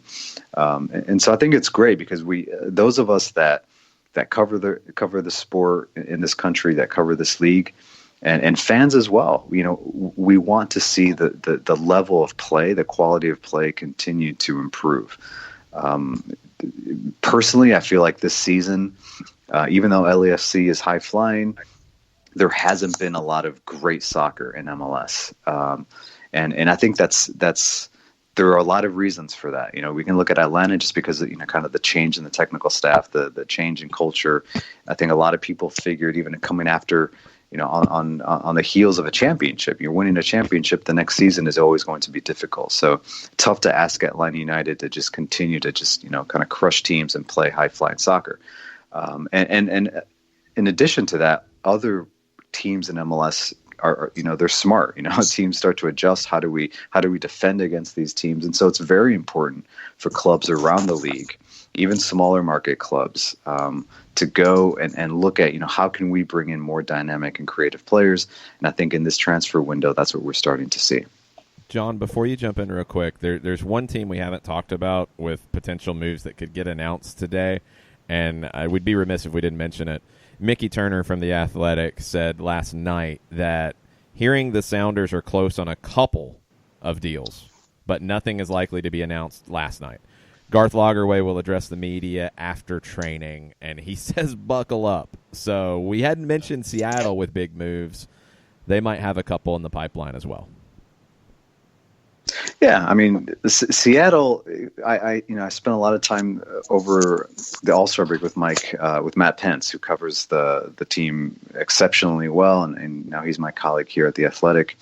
And I think what we talked about is that we know they're a good team. We know that Seattle has players, veteran players, really, but there's something missing. I think they could use a little some spark, some creativity, a more dynamic player.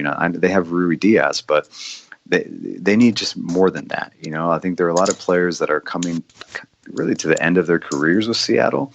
And when you start to get to the playoffs and start to play against teams that are going to really focus on defending, especially in this new playoff format, I think Seattle's a team that I look at that I know they're good, but can they break teams down when they really have to? And so, I wouldn't be surprised if they're looking to bring in players that can come in and play, 1v1 soccer, attacking soccer, and just kind of add something to that bench because, the starting 11 looks strong, but after that, I think there's some questions that you could ask. When you look at deadline day, and I asked Jason this earlier in the show, and he mentioned Montreal really stepping up and bringing Balu back, signing Bojan, Lapalainen, a lot of moves for Montreal. When you look at, I guess we can take this two separate ways. If you want to do winners with this particular answer and losers with the next one or combine them both, when you look at deadline day so far, Who've been your winners and losers in MLS? Yeah. I think hard to say. I like what Minnesota is trying to do. They have young players already. I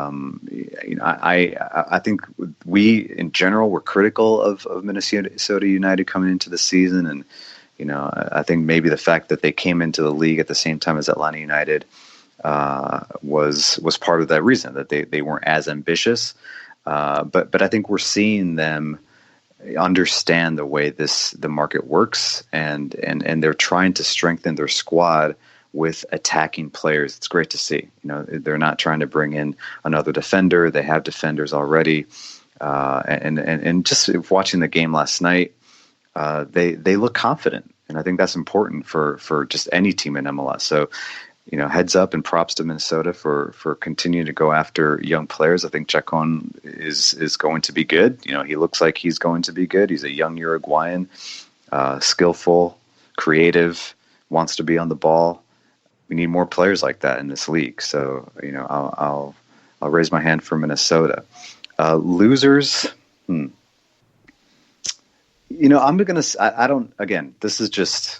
going off of what I saw on Tuesday night. I'm concerned with Orlando, to be honest with you. I think they don't look good. They looked honestly pretty bad against Atlanta. This is my opinion. And I look at the roster and the types of moves that they've made or not made. I know they have a DP or a new. He's Uruguayan too, I believe. That's going to come in. He's been the summer of Uruguay in Major League Soccer. Yeah. So more Uruguayans coming into the league. That's fine. And I've watched his highlights. He looks good on the ball and all that. So maybe that'll help. But just in general, I think they're a team that is slowly just dragging their feet, falling behind the rest of the league. Obviously, getting a lot of stick for not being able to beat Atlanta yet. And just from what I saw against Atlanta, they're missing something. They're missing things tactically. They're missing players. They're missing finishers. The attack was extremely predictable on Tuesday night. And so maybe it's too strong to call them losers in this window, because they have made a move, and I think they're waiting to get his paperwork filed and official. But I just think that Orlando's a team that needs to get serious. Yeah, I feel like Orlando has to move on from Dwyer and Kleshin at this stage. Mm-hmm. Kleshin, I think the move that they brought in, that's specifically to give you a number 10 and give you a playmaker and do what Sasha did for the Red Bulls, but Father Time's undefeated. It feels like he really caught up to Kleshin when he went to Orlando. And the fall of Dom Dwyer has been baffling.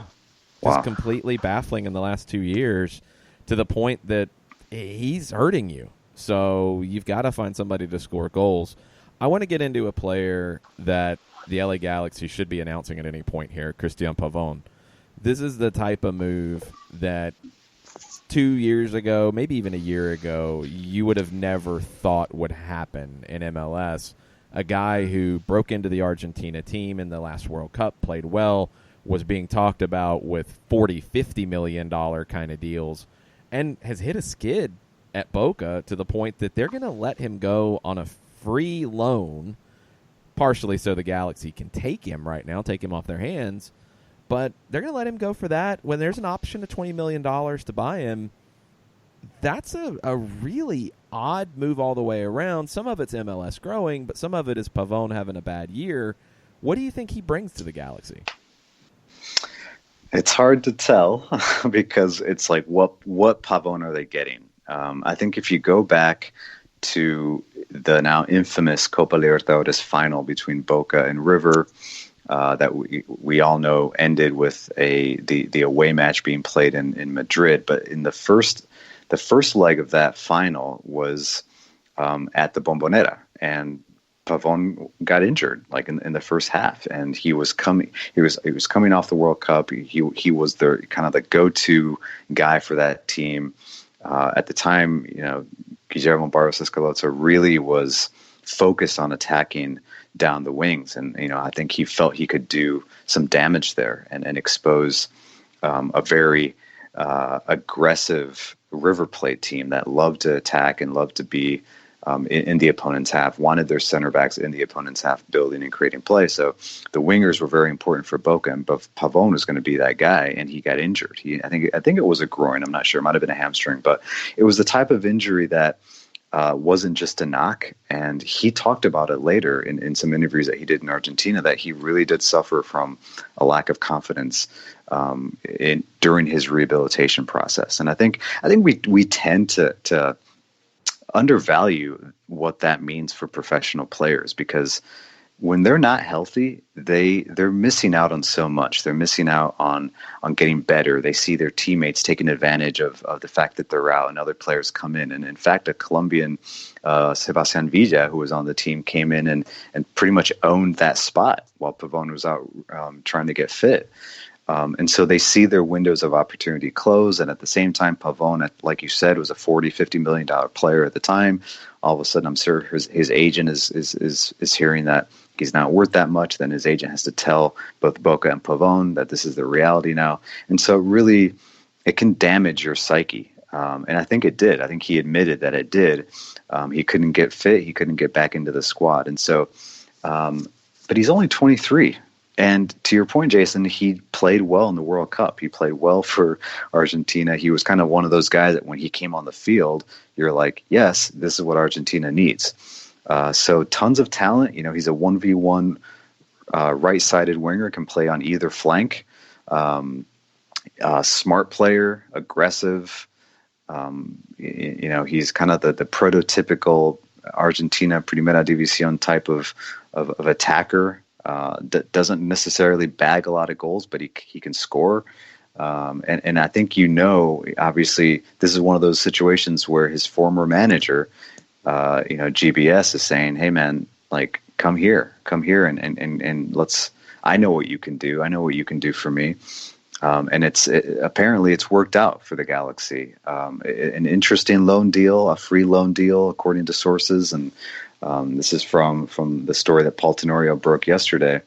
But still, I think he adds a lot.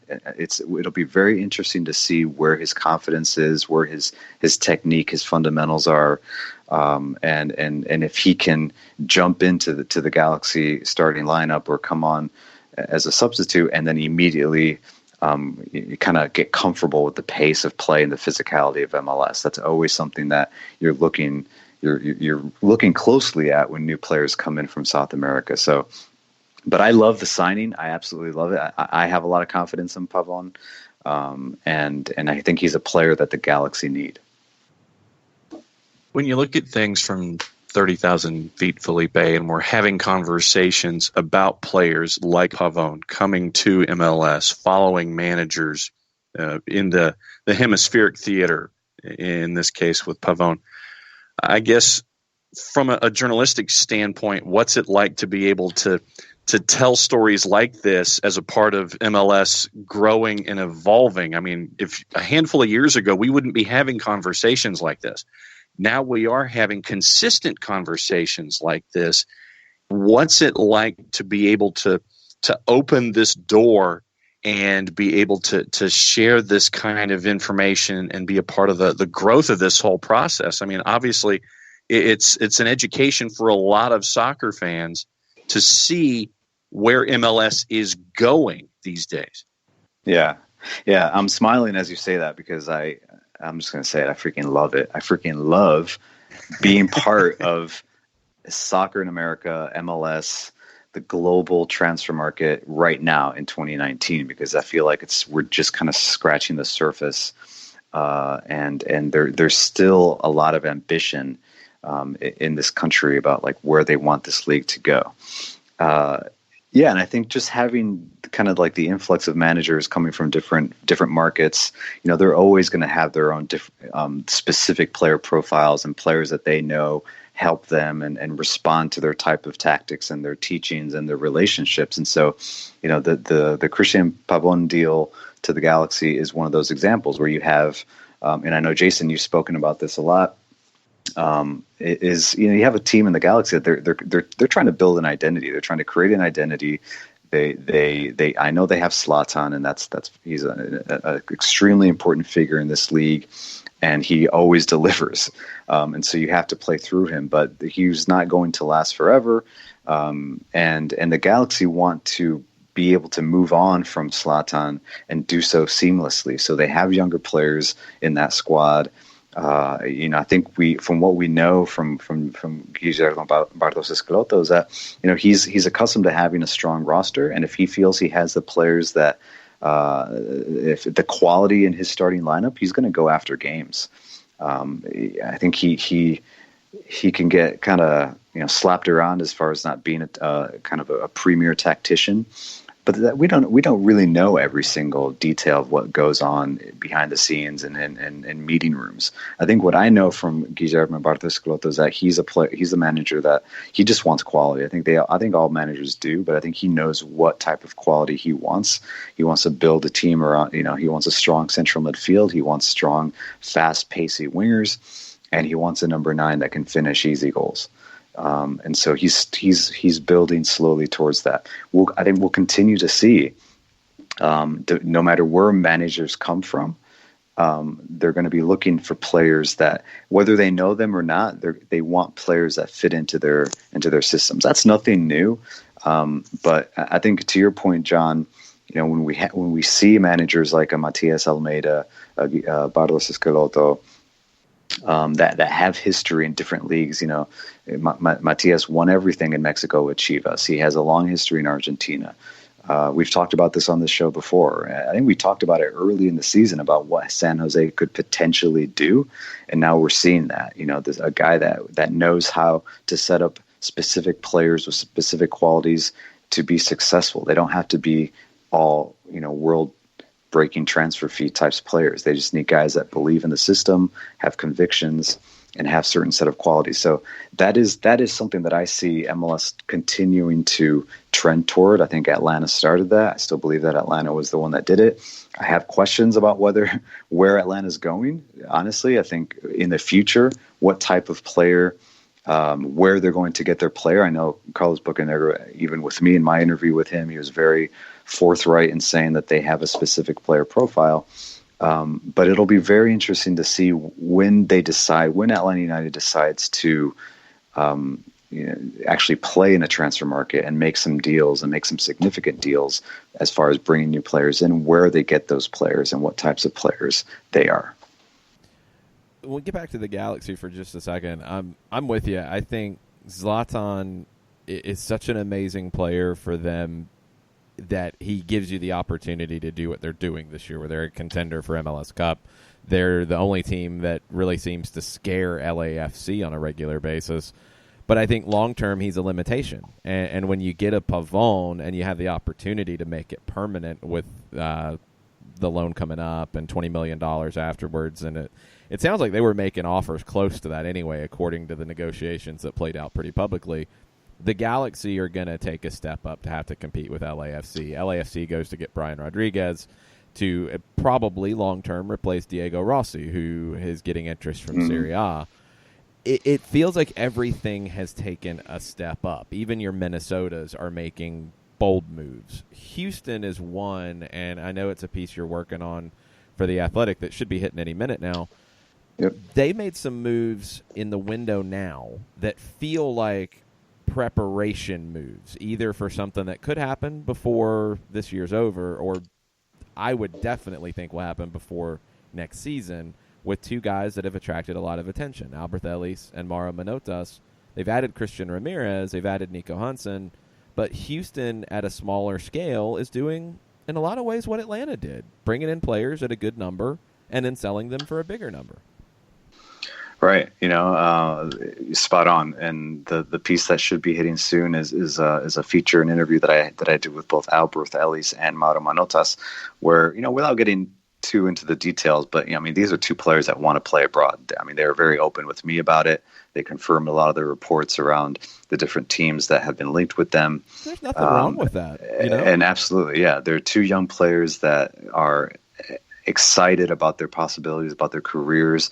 They understand what the Houston Dynamo has done for their careers and then what MLS has done for their careers. But they both, especially Manotas, I thought it was great. He was just like, he just can't wait to play abroad. And so it's great to see, because I think even when Pity Martinez was brought in during his introductory press conference, I remember asking him, like, it's okay. You're playing for a club and you're playing in a league where it's okay to be open about your ambitions. Like you can say, I'm here to improve and I want to go to Europe, and no one is going to create, crazy venomous headlines because you said that. It's just the reality of this league. And so Houston, to your point, yeah, they brought in Christian Ramirez, a striker. Nico Hansen. If I'm not sure if the deal is completed, but he's a winger, and so Albert Ellis is a winger, Mauro Manotas is a striker, and so you would think that that Houston is setting up to make a deal where they're going to lose their top strikers, which was inevitable, I believe, obviously, but. What does it say for Houston, and what do they get from those players, and then how do they use those funds to build their roster for the future? I think we all know. I think we liked what we saw from Houston early in the season. They've hit a slump, and they're still in it though. They can still make the playoffs, and they're one of those teams that plays good soccer. They're fun to watch. But there's still pieces that are missing. I think that they could use a little bit more spine in the defensive third. But they're a team that, when they're on, and they still do want to attack. It's good to see. When we're looking now, since this is the chance that we get to have you before the weekend, coming off of schedule compression, getting into an Open Cup final, heading toward NYCFC, and NYCFC plays tonight before the weekend. And we've had folks mentioning this morning that they're glad that someone else has schedule compression that's worse than Atlanta United coming into the match against NYCFC. What kind of a match are you anticipating at the Benz on Sunday with two teams who have been playing a lot recently? So, yeah, I think Atlanta, they probably won't have Joseph this Sunday. I think the club now is going to focus on getting him fit for the match against Club America. I think that is probably the goal, even though NYCFC is a pivotal conference matchup. You're facing a team that you're fighting for a playoff spot with, a very specific seeding with. So, and I think what we've seen from NYCFC is we know they're a good team. I still think they're somewhat not completely inconsistent, but you're not really sure sometimes what you're going to get from that team. I think they are a strong team, and I think they play well against Atlanta, which is the most important thing. Considering when we talk about Atlanta's just their opponents, there are some teams that will bunker against Atlanta, that will kind of fear them a little bit. And I don't think NYCFC is that type of club. So I think it'll be a difficult match, honestly, for Atlanta United. I think it should be very even. And we're talking about a team. I think these are things that we talk about a lot as far as headlines go, but it is a reality. This is for NYCFC. They have a lot to prove. I think they're probably looking for a little bit of revenge as well against Atlanta. Going back to last season's Eastern Conference semifinals, Domek Torrent is a manager that I think is always kind of out to prove that he's a good manager. I think he himself wants to do that. He's taken some shots at some reporters. I think we remember that last season when his substitution patterns or anything like that is questioned, that he gets very defensive. So I think a win against Atlanta in Atlanta for him would do wonders for the team, for his confidence, and obviously it would set up the Eastern Conference. It would just kind of topple it over once again. I think we're going to go into the playoffs week to week, watching kind of that top 3, top 4 just kind of fluctuate depending on the results. So not having Joseph is a big blow. It honestly is. That's what I wrote when I broke the story about his injury, is that you can talk about different options. You can play PT, you can play Barco. Tito's going to get fit. Those are all great options that most teams in MLS can't even fathom having. but no one replaces Joseph Martinez. It's just that it's just that simple. Nobody does. No one in this league really does. Quite yet. Don't talk to me about Carlos Vela, because they're two very different players.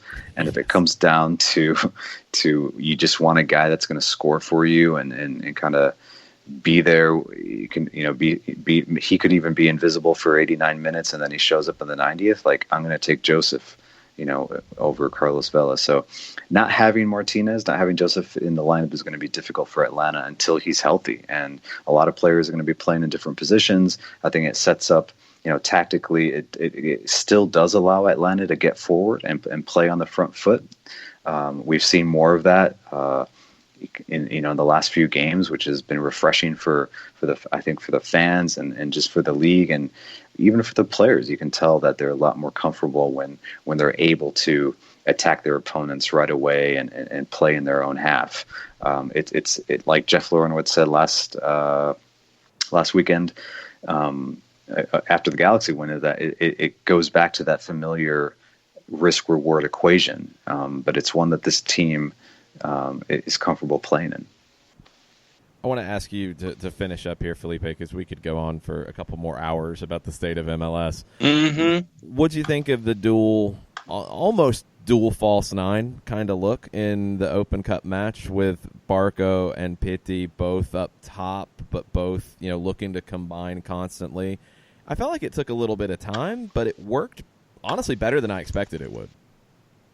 I just hear, yeah. I like I said in the story that I broke after Joseph's injury, I talked about like, okay, what can they do? And the two striker formation with Pitti and Barco was kind of my go-to. I felt like that was what they would do. And you're right, it wasn't a very traditional two striker, kind of like a 4-4-2 type of setup. A lot of them were, I'm sorry, like literally my editors are asking me questions, but I think they play well off each other. And that's always been the question is, how do they play off each other? Are they compatible? I think we know that they are. But they're like we mentioned with Carlos Vela and Joseph, Barco and Pitti are two very different players.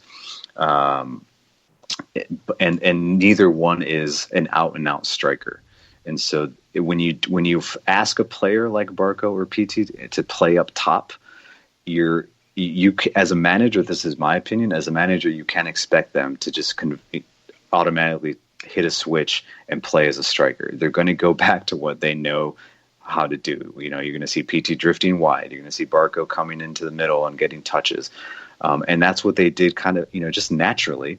And I think what that does is it does allow other players to make runs, to get into space. It allows a player like Justin Merrim to find his one-on-one matchups, which obviously we know he's very good at. I thought Julian Gressel, struggled a little bit in the first half to get forward because he was essentially playing as a number 4. He's playing as a right back. And at the beginning, Orlando did a good job of pinning him back. But once he got forward, he was able to get those dangerous balls in, and there you go. By having a player like Pitti and Barco in and out of the box, well, then you're allowing a midfielder like Eric Remedi to run into that space, and that's what he did to get that goal. So it can work because I think it confuses defenders. It really does. It puts a lot of pressure mentally on a defender to say, do I track him? Do I mark him? Who's behind me? There's a lot of movement. There's a lot of communication that has to go on between the center backs. And I think that's what we saw. I think Orlando in the end was very confused. And I agree. I don't think they man marked Pitti. I saw that, in some Twitter personas were talking about that. I don't think it was I don't think it was man marking, but I do believe that they were very aware of him. Sure. Especially when he was back to goal. If he ever received on the sideline back to goal, he usually had a couple guys, stepping on his ankle, breathing hard down his neck. And I think that showed that Orlando knew, again, I've seen this throughout, even though PT hasn't had exceptional performances, that's what I've seen most of the time from MLS teams, that they know who he is, they know what he can do. And so that was evident as well. They were very aware of him. I think they were more aware of him than Barco, and Barco had a little bit more space. And PT, he just has to capitalize on his opportunities. I think, I talked to him just casually after the All-Star game, and I told him, it's a matter of time. I think he knows that too. I think we're starting to see what he can do. I thought he played very well in the All-Star game, to be honest with you. Yeah, his finishes, he skied him. He told me that. I completely and utterly agree with you too, because everybody focused on the finishes, but I thought he played really well. Oh yeah, he wanted the ball. He combined well with Jonah DeSantis and with Barco. He was very active. He beat a couple guys 1v1 on the right side on the right flank, and his touch was on. He just couldn't finish, which is what we're still seeing from PT. I think he's still pressing a little bit with that final ball, but he's gonna continue to play better. And again, we go back to the Christian Pavon thing. This, for me, for PT, it really is about confidence. And knowing that when he's on the pitch, he doesn't have to beat six guys. He can play easy. He can play the easy ball because he's going to get it back, and eventually he's going to finish those chances. All right, go answer your editors because you have work to do, my friend. Yes, thank you. Great talking to you guys, as always. Thanks for the time, as always. We'll talk to you next week. All right, guys. Take care. You too. We're going to take our final break, come back, and finish up on the Twitters with you guys. If you have any final thoughts, hashtag Tuesday or Thursday or whatever day. Pick one. I don't care. Thursday thoughts. Whatever day it is, thoughts. Or just tweet at us at Soccer Down Here and ask us questions, and we will answer them in our final segment right after this. A ranger station. I'd like to report a bear hug. Okay. I put out my campfire and Smokey Bear hugged me. So you drowned the fire, you stirred it, drowned it again, and felt that it was cold? Uh-huh. Yeah, he's just letting you know you did good. Bear hug from Smokey Bear. Status update. I'm gonna let you go now. There are many ways to start a fire, but one sure way to put it out. Learn how you can do your part at SmokeyBear.com. Sponsored by the U.S. Forest Service Ad Council and your state forester. As a business owner, you know that every year brings new challenges and opportunities. The success of your business demands expertise and focus. And Country Financial can help you keep that focus by helping ensure you have the right insurance protection in place to meet your goals. Jason Wright can help you create a customized insurance plan that has coverages designed just for your business. Give Jason a call at 678-568-6871 or reach him on Facebook at Jason Wright Agency. Coverages vary by state. Policies issued by Country Mutual Insurance Company, Bloomington, Illinois. This is what matters.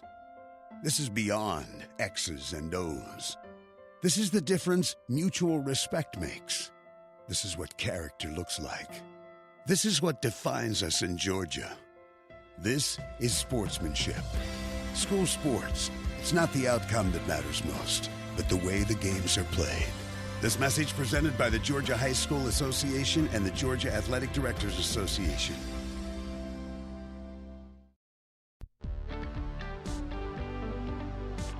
If you've been hurt in a car wreck, contact my friend Steve Apolinsky of Apolinsky and Associates. He's been representing individuals for over 30 years throughout Georgia and Alabama. Email him at steve@aa-legal.com or call him 24/7 at 404-377-9191. The initial consultation is free.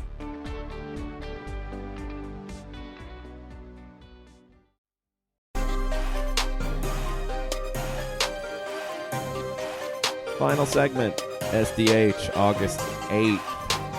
It's a Thursday. The transfer window is closed. The LA Galaxy have still not said anything about Christian Pavon. By all accounts, it's a done deal, just waiting on the final confirmation from the LA Galaxy. We've had a couple other moves that were unexpected pop off this morning. Joe Giao ends up in Cincinnati on a transfer. You get Derek Etienne going to Cincinnati on a loan. Seattle is another one to keep an eye on. And there was talk about Emmanuel Cecchini, Argentine, who was playing in Spain with Malaga, ending up in Seattle. Don't know. There was also some whispers about a former Seattle Sounder who is out of contract and was at the match over the weekend in Obafemi Martins.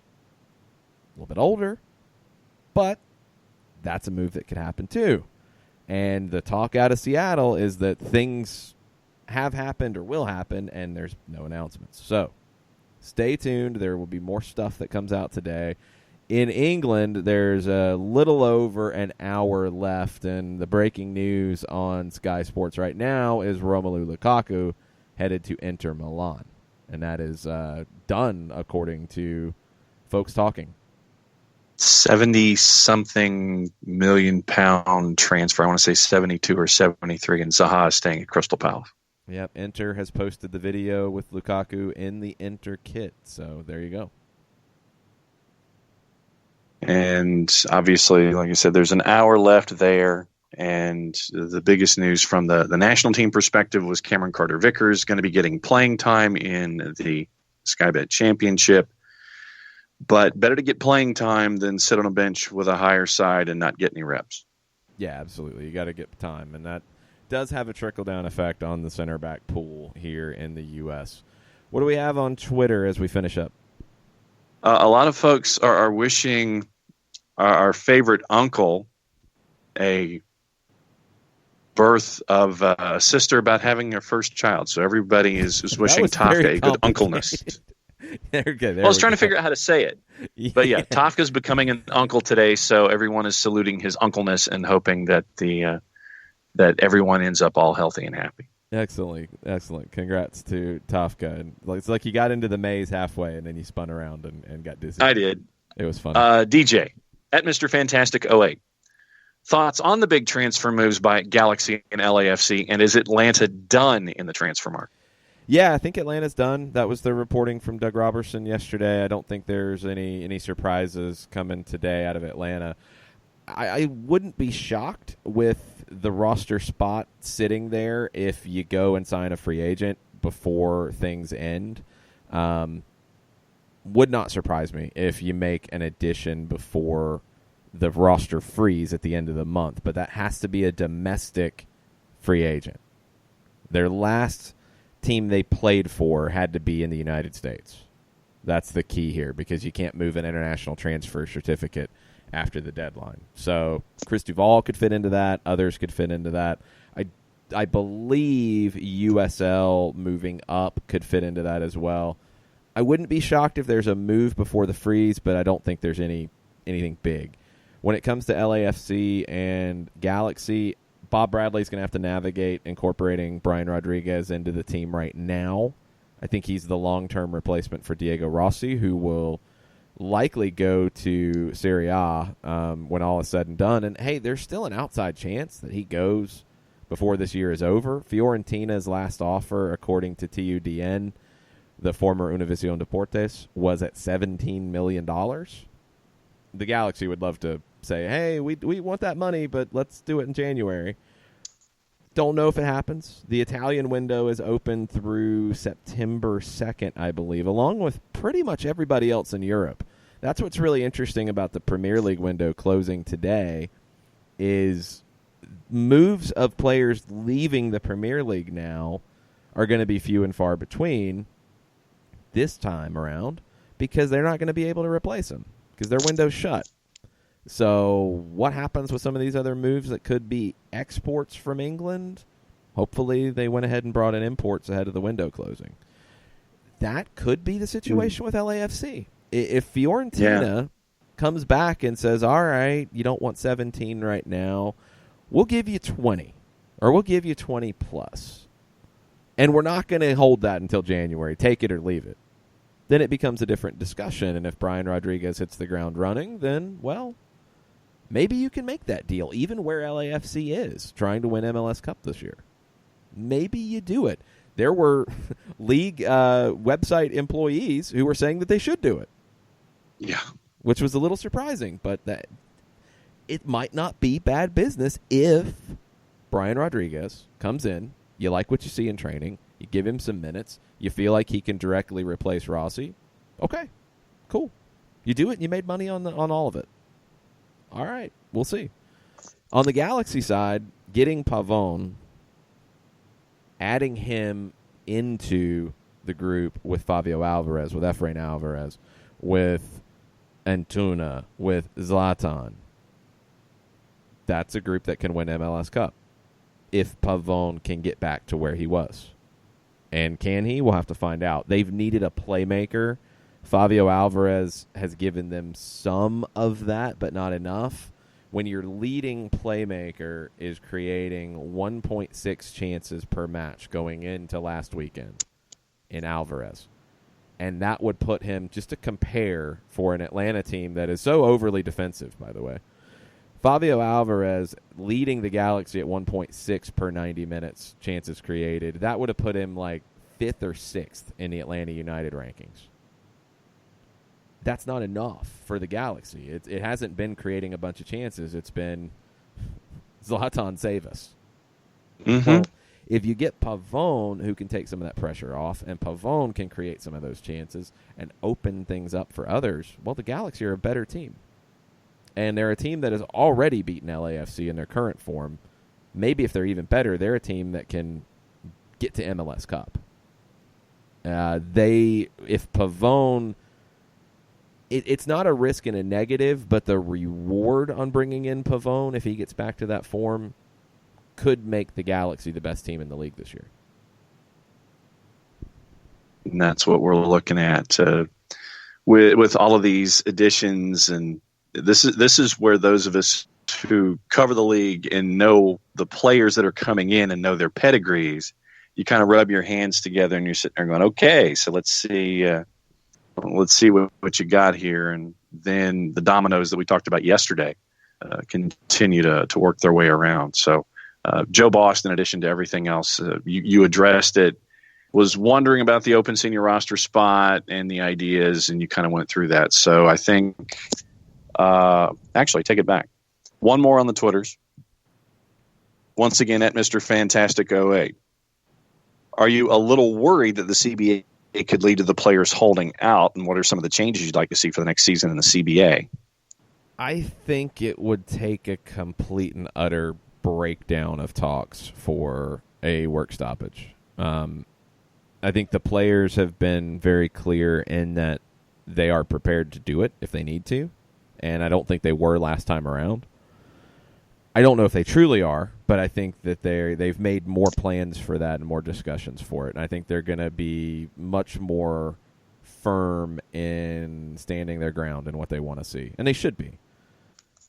But I think ultimately, and the international aspect of it, where you have players who are not exactly used to these types of situations and negotiating collectively for the group, I think it won't be as difficult as it is in other sports because of that. I think guys want to play, and I think they understand that if they do miss time playing, it's going to hurt them in the long run. And I think American players understand that the league is in a far better place than it's ever been, but it's still not a league that can weather a long work stoppage. I think it's something that could be a huge issue for the league. So I think they all, and the owners understand that too. So I think they all work with that in mind, and they get something done. Could there be a token type of, hold out for a week or so at the beginning of training camps or something? Yeah, I could see something like that, but I don't think you lose any scheduled matches.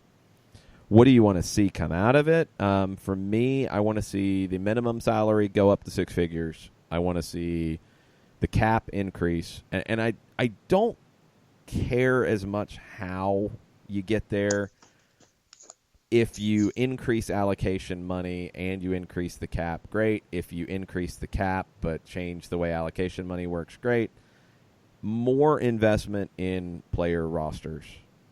More spots on player rosters. So not just an investment in, okay, we're going to increase the number of spots and we're going to bump the cap up accordingly. No, the average spend on player needs to go up. The number of spots needs to go up. It has to be giving owners who want to be aggressive and want to be ambitious, giving them the platform to do it. The LA Galaxy won a 4th designated player, and they have pushed the envelope twice now. I think there are other teams that would want to do the same. It's time to create that option. And if it needs to be an option where you buy it for a larger amount, or you just create kind of like international slots where you say, there are 4 designated slots per team in the league, and you can trade them. All right? Whatever you end up creating in that regard, more big-time players, more middle-of-the-roster growth that we've seen with the TAM initiative, more money at the bottom of the roster, more money, period, more slots for rosters, period. It's time to grow. It's time to take advantage of this. When you've got a World Cup player who had a good World Cup, who is young, who is coming into your league now, it's time to create a situation where more of those types of players can come in, along with more Brian Rodriguez's, along with more Ezequiel Barcos. When you look down south in Argentina at a club like Newell's Old Boys, and Newell's Old Boys has basically put out a GoFundMe for a transfer budget. Yeah. They have requested their fans to contribute to what they can go out and do in the transfer market. This is a club that produces players like Franco Escobar. This is a club that has produced many, many great professionals around the world over the years. There's a market for these players to come to Major League Soccer. You're seeing Uruguayans come to Major League Soccer in larger numbers. There's other countries in South America that haven't really been, sought out in the same way. Ecuador is a country that their talent level is increasing dramatically, and it's cost effective. Give clubs the opportunity to go make money like Atlanta did with Miguel Almiron. Also like Vancouver did with Alphonso Davies. Increase the incentives for developing your own players and keeping them. Don't make it a foregone conclusion that a young player who comes up has to go to Europe.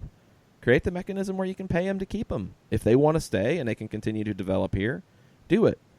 Stop the idea that you just can't be a league of choice. Stop the idea that you cannot be a league that can keep up with everybody else. I agree completely. I'm going to hop off to that's it. Do the nope, yeah, we're going to hop off. We're both going to hop off. So, okay. All right, so I'll hop off. We'll be back tomorrow to preview the NYC game. We'll keep you updated on any announcements that come out the rest of the day in terms of the transfer deadline. Thanks, everybody. Mucho plati, y'all. Mucho plati.